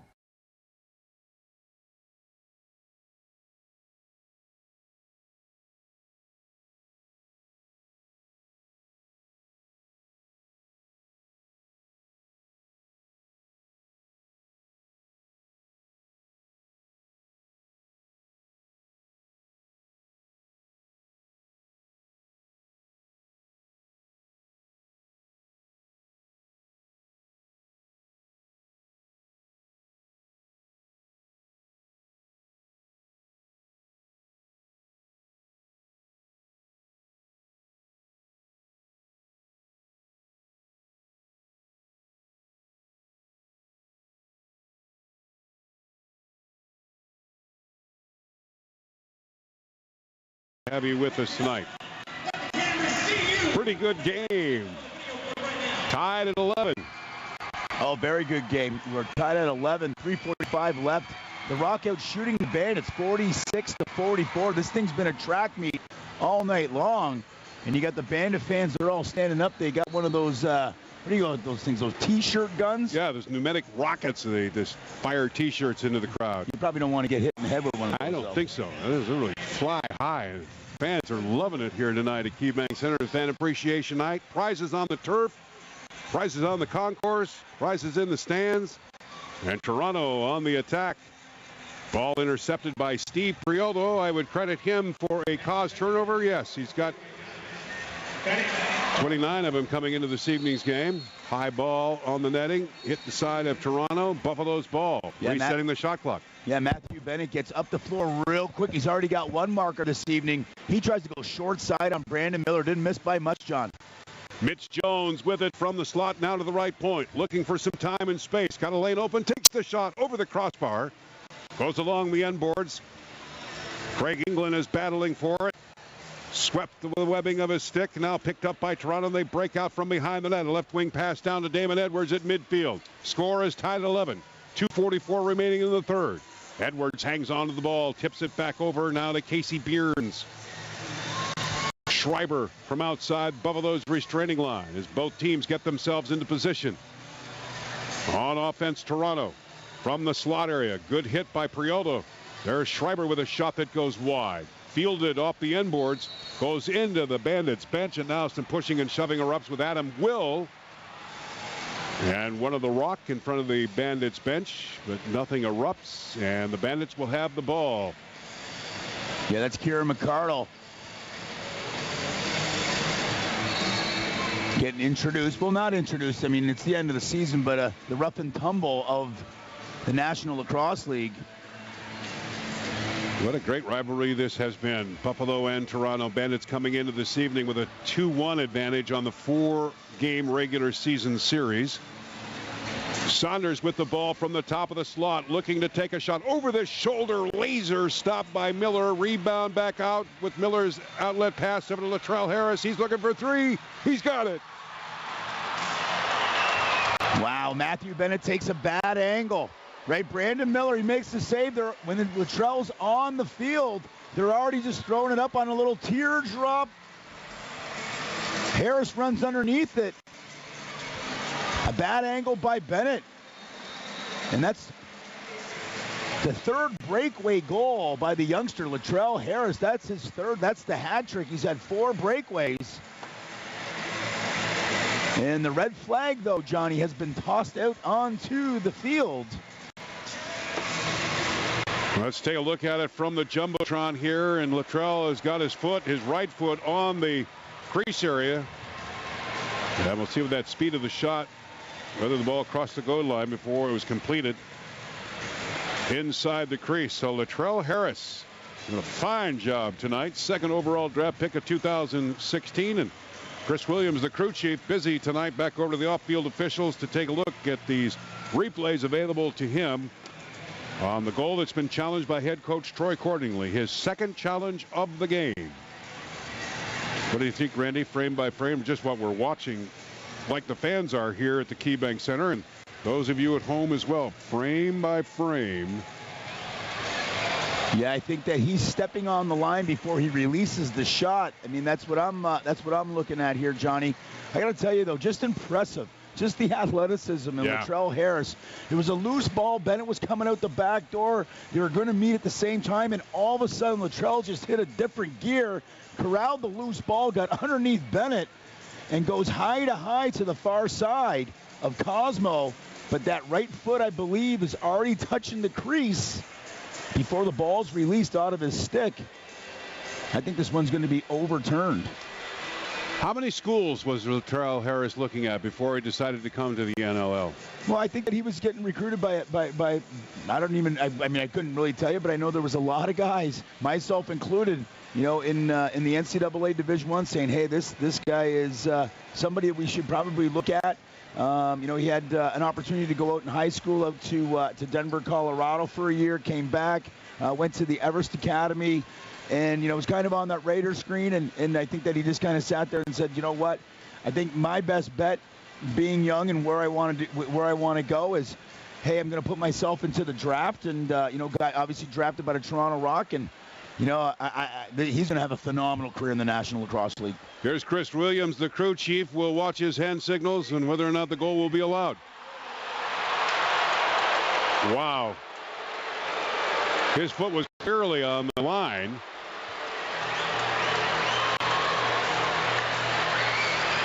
Even before the ball crossed the goal line behind Anthony Cosmo. And much to the dismay of head coach Troy Cordingley, losing the timeout as well, and has got his hands up, taking a look at the replay as he gets his vantage point, whistling over to Chris Williams, the crew chief, and is just fed up with that. Yeah, he's just wondering what replay Chris Williams was watching. There wasn't one that was like so close up that you could totally see that his foot was on the white line of the crease. From my perspective, it looked like it was, but it was called a good goal on field. No conclusive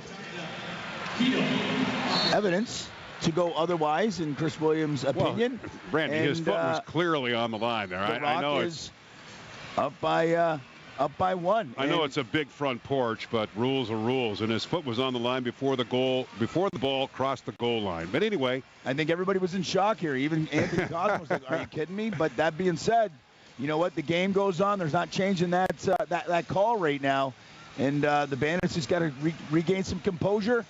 And they got to chip away and get this one back. Good save by Cosmo. First lead of the night for Toronto. Here's a break as Nick Weiss comes across the line in Toronto territory. Retreats as a quick change by Buffalo. Saunders with the ball from the right point.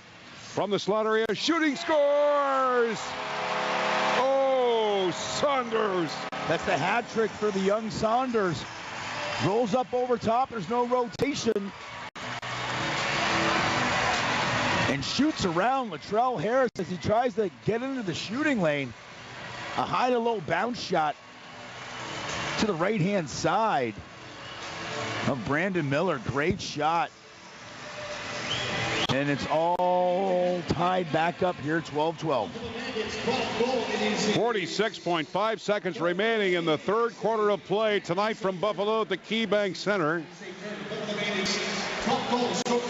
While we don't have expedient updates of other games being played tonight in the NLL, the New England Black Wolves have come back with 3:15 remaining in the fourth. At least that's what we have on the pod, leading it by 16-15.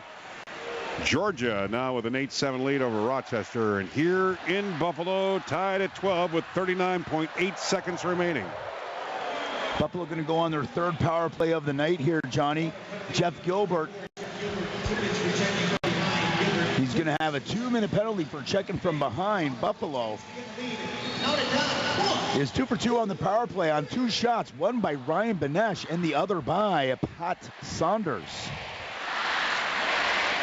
So top of the slot is Ryan Benesh quarterbacking the power play. Stainhouse giving it back to Benesh. Back behind the net, a diving shot by Mitch Jones. Score, Buffalo. And that'll be, if that stands, the first point of the 2-point minimum for Mark Stainhouse to reach that 1,000 point mark. And what a great goal. That one's going to stand. It's a kick out from Stainhouse over to Benesh and jams to the short side. And Mitch Jones goes airborne over the crease. Miller can't get there in time. Another highlight reel goal. 13-12 Buffalo with 23.5 seconds remaining in this third quarter. We do have an update in New England. The score is tied at 16 in overtime with 12:52 left.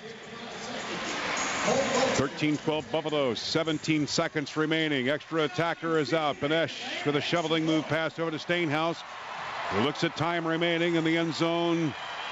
Scoreboard, Keto Hill to Benesh, shooting it, scores! Betty! And that one will be Mark Stainhouse's 1,000th point. He's in on the play. He kicks it to Benesh. And Benesh makes no mistake. Let's count them for Benesh. That's number 4 on the night, I believe, Johnny, for Benesh. And just like that, how quickly the momentum changes. 3 real quick goals by the Bandits. This one with 5.6 seconds left in the third quarter.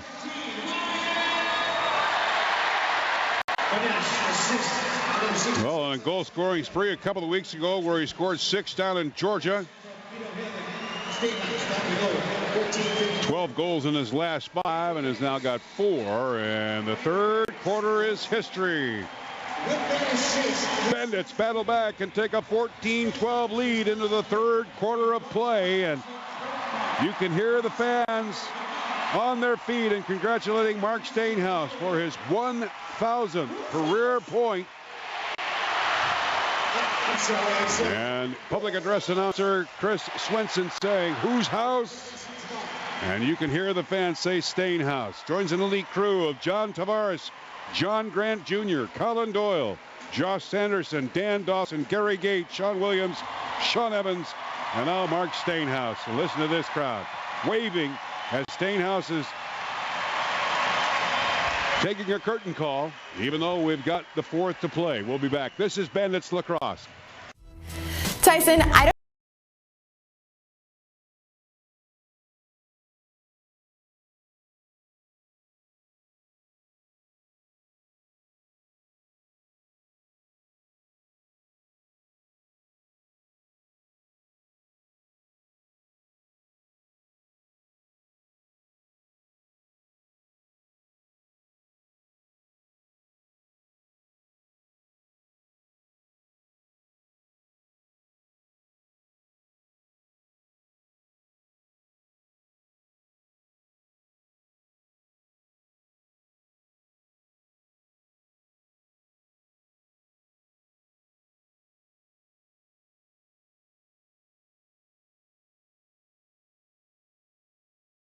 so many incredible prizes if you renew today, so don't miss out on this opportunity.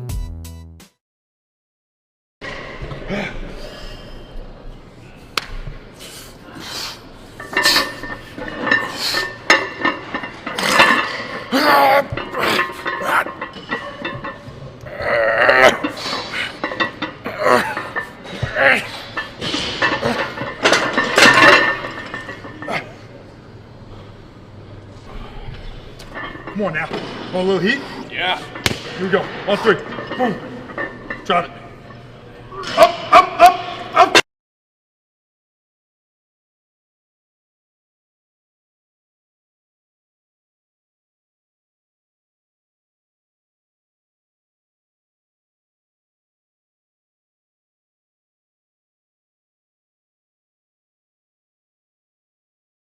Quarter on a 3-goal run starts with Pat Saunders, Mitch Jones, Ryan Benesh.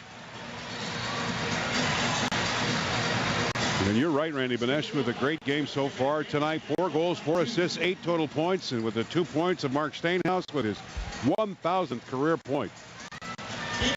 Yeah, absolutely. This game has just been attractive. Very, very entertaining, obviously, for the fans. A lot of highlight reel goals, and real excited that Mark Stainhouse got that 1,000 point, and they just keep on coming here, John. Pat Saunders back on the scoreboard, and Buffalo taking a 15-12 lead. And boy, we could have used his services last week. Yeah, you're absolutely right. Saunders slices through the middle, gets a good feed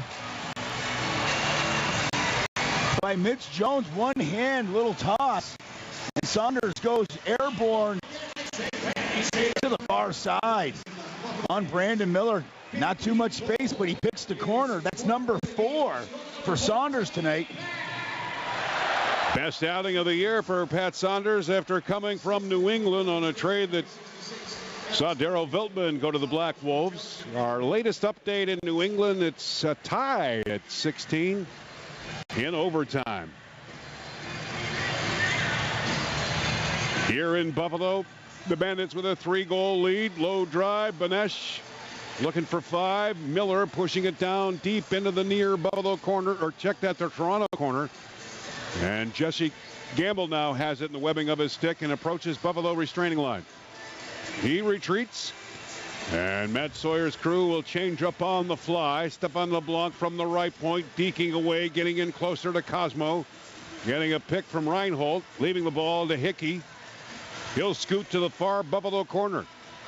Now LeBlanc from the slot area after receiving a pass, looking for a shot, couldn't do it. And the ball will go back out to midfield, and it'll be an over and back charge against the Rock. Buffalo leading at 15-12 here in the fourth quarter. Fan appreciation night, last game of the 2017 season for the Bandits. Stainhouse, far side pass. Saunders, Stainhouse from the slot area, looking for the shot. Couldn't hang on to the ball. It's picked up by Toronto, and Brody Merrill comes up with it, storming across Buffalo's restraining line, shooting it, save Cosmo, right between his pads, and it's left for Nick Weiss, who will outlet it over to Kevin Brunell out at midfield. Shots 51-49 favoring the Bandits. They have a 15-12 lead.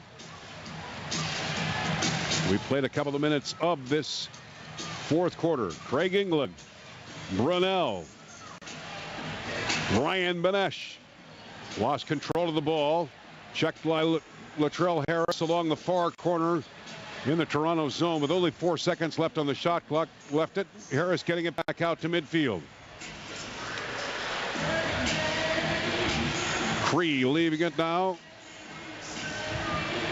to McCardle. There's a shot straight on by Schreiber. Save. Cosmo. Rebound picked up by Buffalo, and here come the Bandits storming it back out with Nick DeSnew. Mitch DeSnew. Nick Weiss with the ball, tipping it back deep into the corner over to Mitch Jones.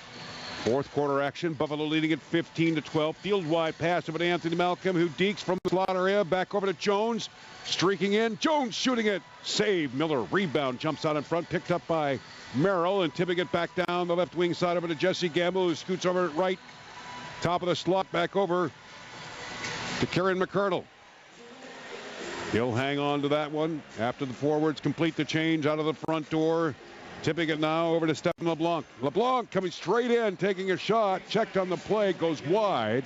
And LeBlanc, slow in getting up, might have hit his head right on the left goalpost. Yeah, you're absolutely right. It looked like he did a face plant right into the goalpost. He elected he was going straight to the cage. And there was some contact. And there was no getting out of the way of that. It looked like he went head first into the left post. Good thing that wasn't the left leg of Anthony Cosmo, because that would have caused a little bit of a ruckus, Johnny. Yeah.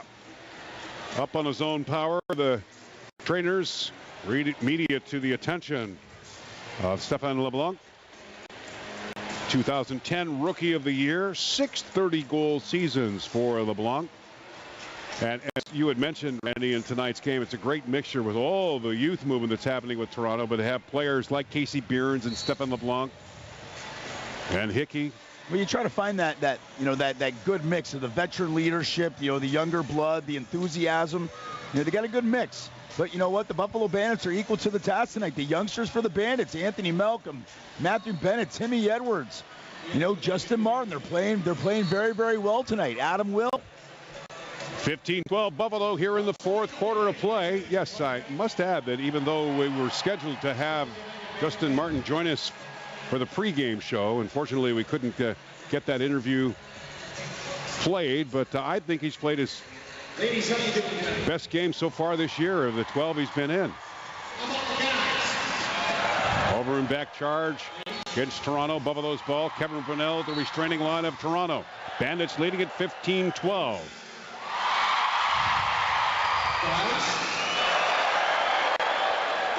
Malcolm in over the line from the left point side. Deking away to the slot. Shooting at Miller with a save.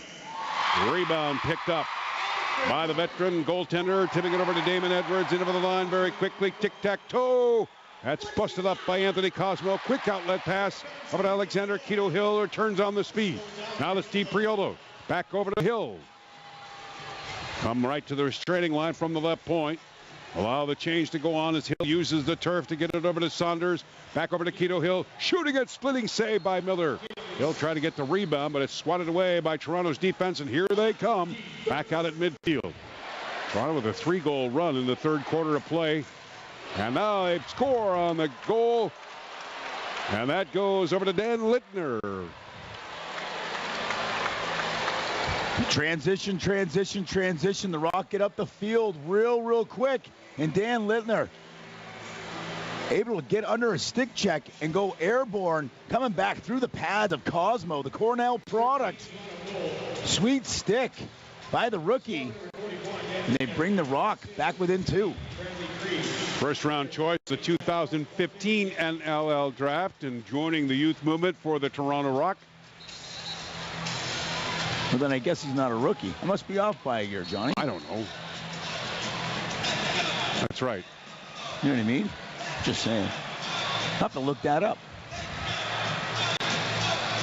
Anthony Malcolm from the top of the slot over to Pat Saunders, fighting Stainhouse. Shot is blocked straight face to face. And responsible for that is Brody Merrill. Brings the ball to the restraining line. Good left wing pass, shot straight on. Cosmo makes the save. The rebound tricks along the near boards. Jeff Gilbert is there, digging the ball out.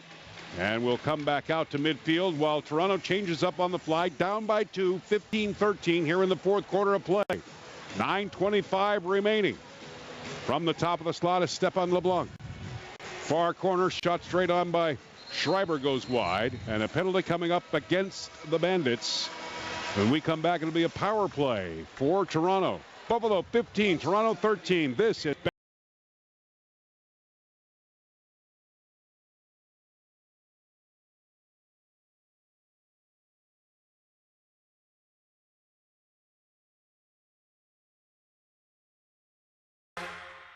It's another edition of Versus, second last of the regular season. Miles Thompson against Miles Thompson. All right, 3-time champ, one-handed behind the back shot. Here it is. You've all seen it before.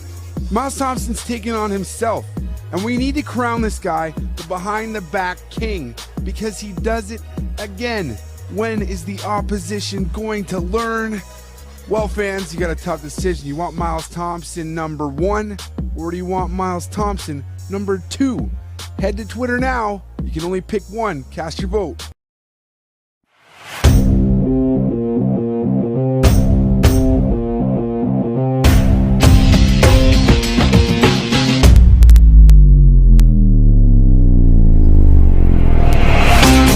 If you're a player looking for a lightweight head that delivers power and control, string up the Under Armour Command Low.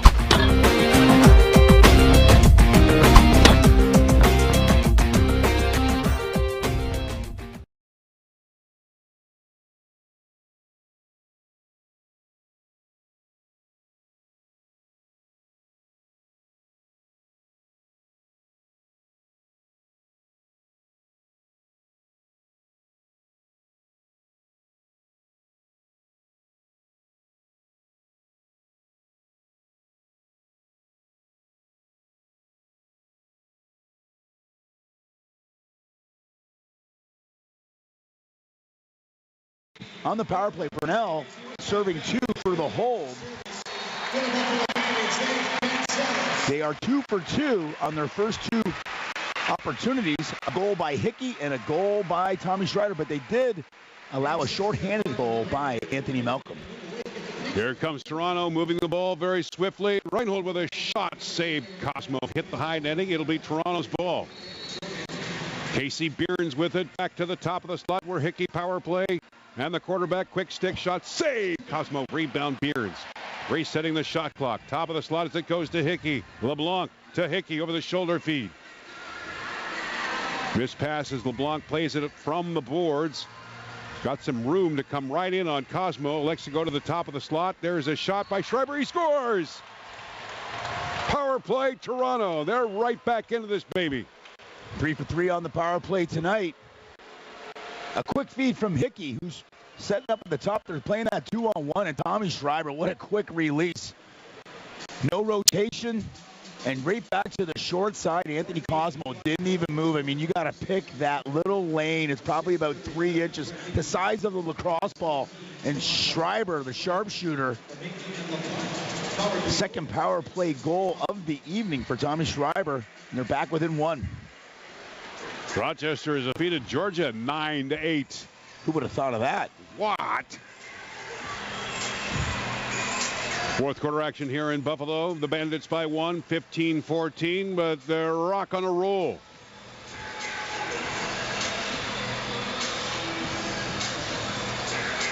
Cardle with the ball from the right point. Top of the slot as it goes. Low shot by Hickey.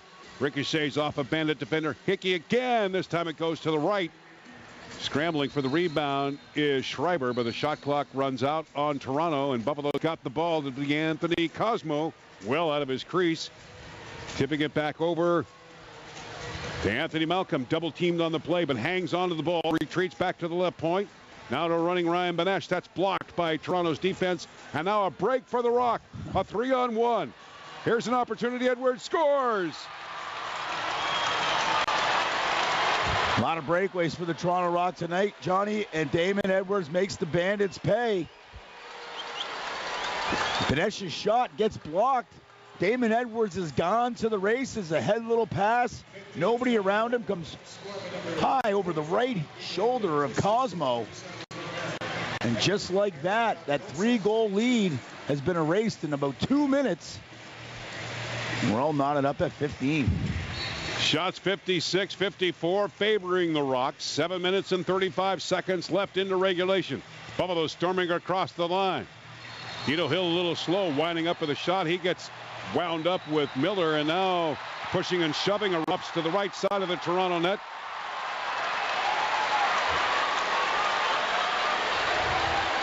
And very quickly the on-field officials trying to break everything up, and Hill looks like he's headed to the box and having a little bit of a conversation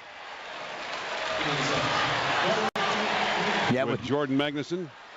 Yeah, Guido Hill coming down the near side was looking like he was going to, try to make something happen. Hanging a stick, he gets checked from behind. Stick gets dropped, he goes flying into the crease. Brandon Miller goes down. I don't know if there was a little extracurricular as they were lying on the ground, and then all the Toronto Rock players and Buffalo Bandit players come flying in relief. An inadvertent hit on under Brandon the Miller, momentum right? of Magnuson, and then Magnuson taking exception to Hill. But actually Hill was checked into Miller. And the two sent to the penalty box. I guess when you're undecided, you just put both in the box. Put in the box. Coincidental, both 2 for rough.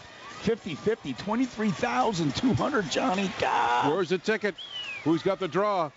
I got 4643-994. Toronto tying this game at 15. They're looking to take the lead again from the top of the slot. Getting battered is Schreiber. Retreats on the left point. In front to Hickey. Scores! That is what you call a quick stick. Well, the Buffalo Bandits looking for a call there. I mean, there's just been some heavy picks and rolls on the backside. Away from the ball, a huge collision. A Bandit falls down, they can't rotate, and all of a sudden that allows Hickey just to spring free. Great feed. Got a stick up way high, bringing Cosmo to his toes. He just jams it between his legs. 4 unanswered goals by the Toronto Rock. Bandits in this game score early.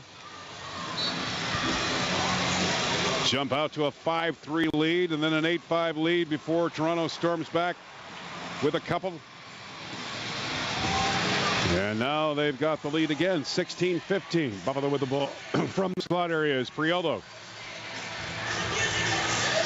Tipping it now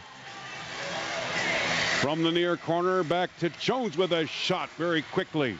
Over the crossbar, rebound, scrambled.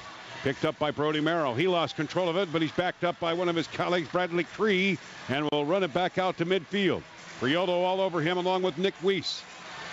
Slashing as they go. Ball. Prialdo swiping the ball. He couldn't hang on to it. Gamble comes back up with it, and here comes Toronto on a 2-on-1 break.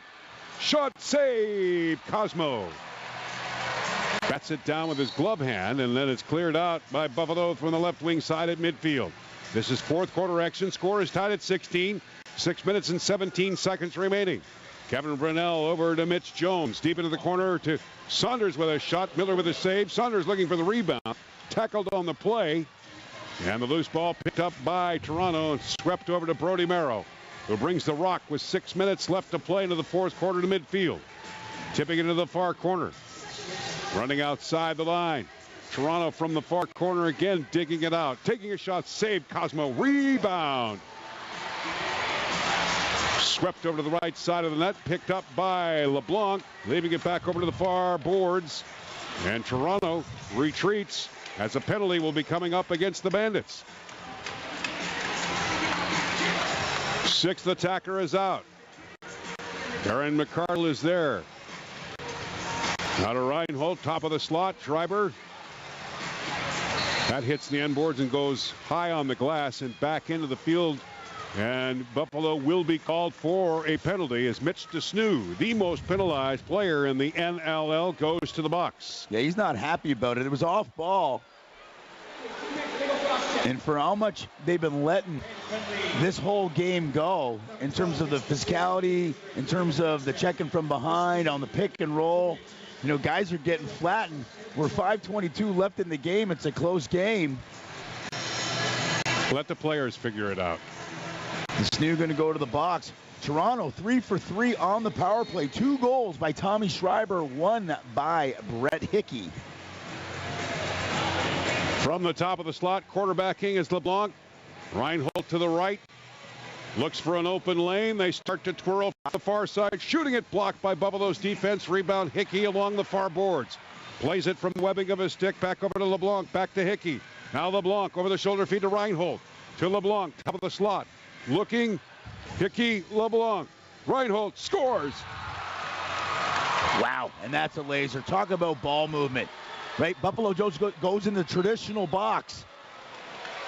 Over to Hickey, to LeBlanc, back to Hickey, over to LeBlanc, over to Reinhold, and he throws a high-to-high heater over the right shoulder of Cosmo for their 4th power play marker of the evening, and I believe the 2nd goal for Reinhold tonight. So the marker 20th on the season for the rookie, Rein Reinhold, and a 2-goal lead now for Toronto. 4:47 remaining, but hang on, the Bandits win the draw, and it's Nick Weiss with it. Over to Mitch Jones. Jones very quickly over to Pat Saunders, shooting it, saved. Miller, rebound, jumps out in front. Miller with the outlet pass over to Brody Merrill. And the tandem responsible for pushing the ball, crossing midfield, and Merrill wisely tips the ball back over to the offense.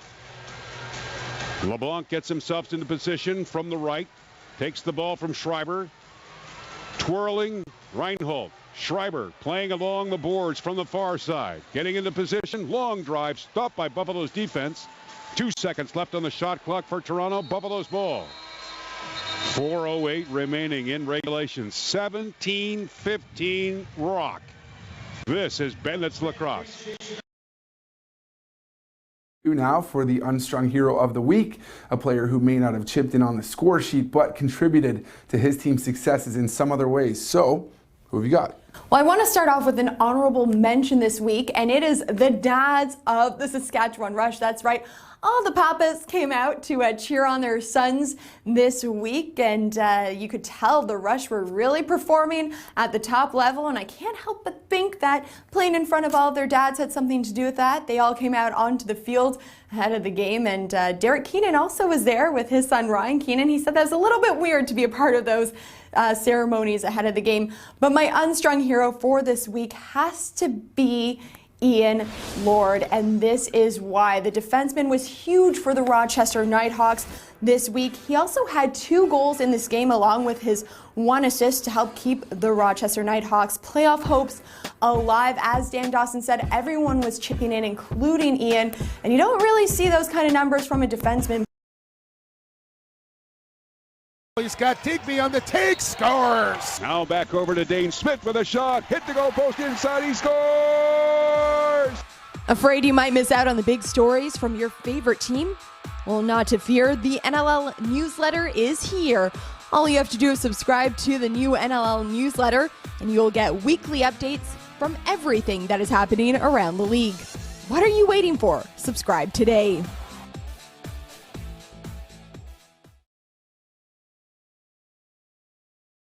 Bus loads down the QEW from Toronto, and especially price package.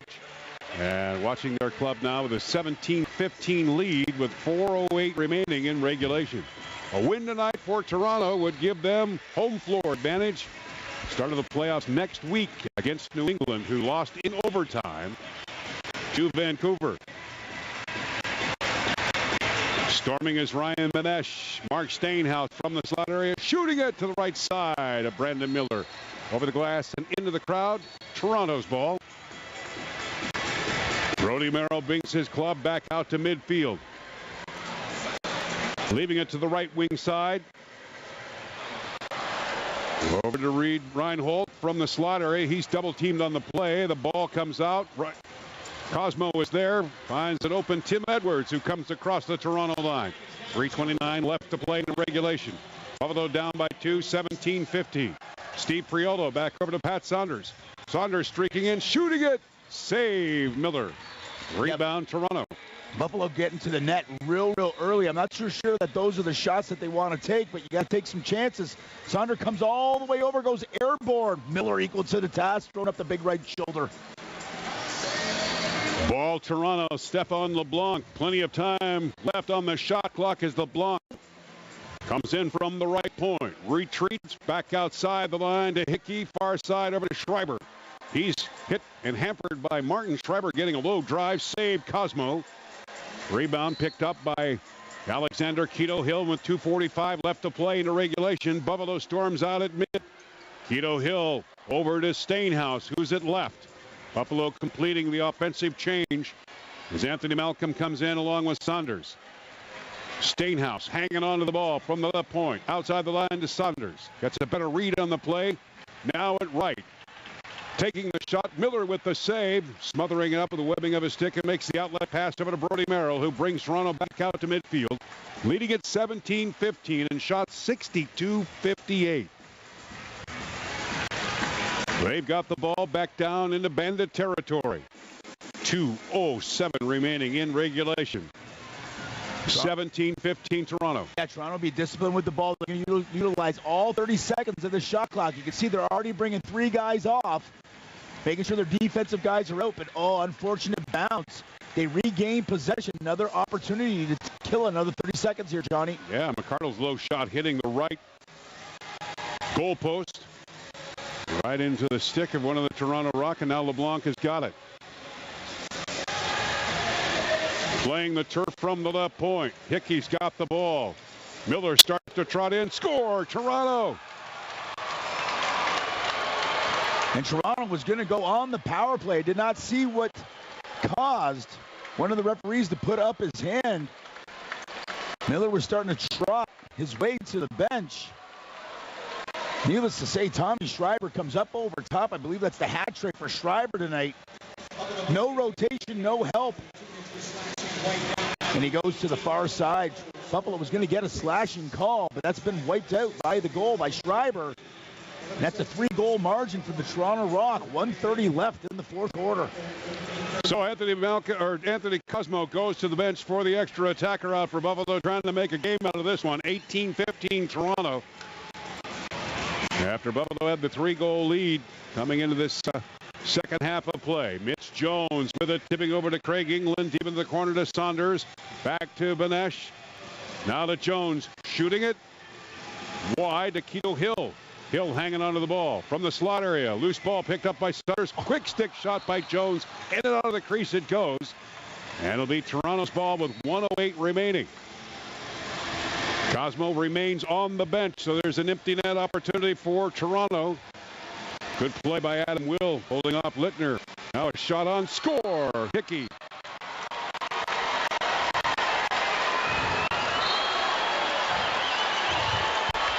Now some pushing and shoving erupts as Buffalo takes exception to the empty net goal scored by Toronto.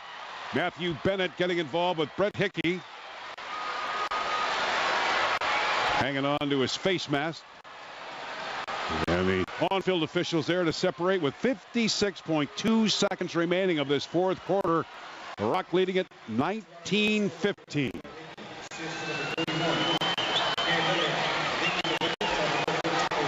There's a big loose ball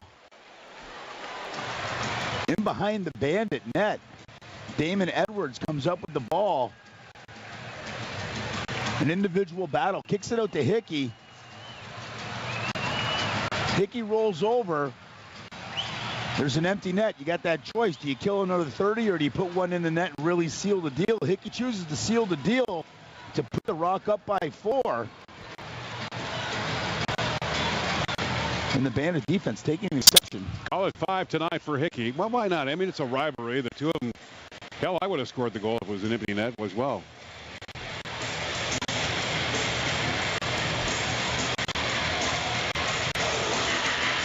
Discussions continue out on the turf. Most of the 18,000 fans here this evening looking for the respective exits here at the KeyBank Center. The season is over for the Buffalo Bandits. 7 unanswered goals by the Toronto Rock. Buffalo got up to that 15-14 advantage on the by a marker from Saunders, and then the Rock just went on a run.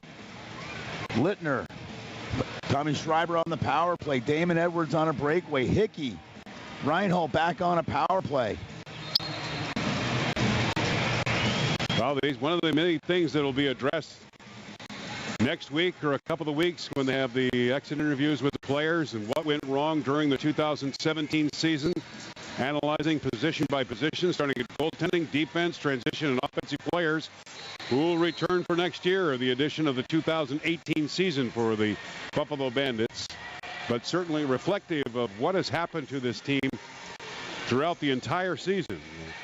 Bud Bailey and I talked at halftime, and, you know, it started, Randy, against the Colorado Mammoth, the game number 1. We could see the wheels starting to wobble a little bit. And then being embarrassed by Georgia in game number 2, starting the season 0-2, but then they come back and defeat Vancouver with 21 goals scored. And there were times, spurts of just magnificence of this team. And then other times, what we're seeing, an unravel of tonight's game, but last week was just a true tale of the tape of the rawness of this club. In certain instances of just not playing a complete game. Yeah. And for that matter, not trying. Tonight was a much better game. And Toronto hungry for it. They'll get the home field advantage starting next week against New England by defeating Buffalo tonight as time ticks down on the Bandits and their 2017 season. And that's going to do it. 19-15 final. The Rock and their season at 500. Shots on goal, 65-58. Post game coming up right after this timeout. This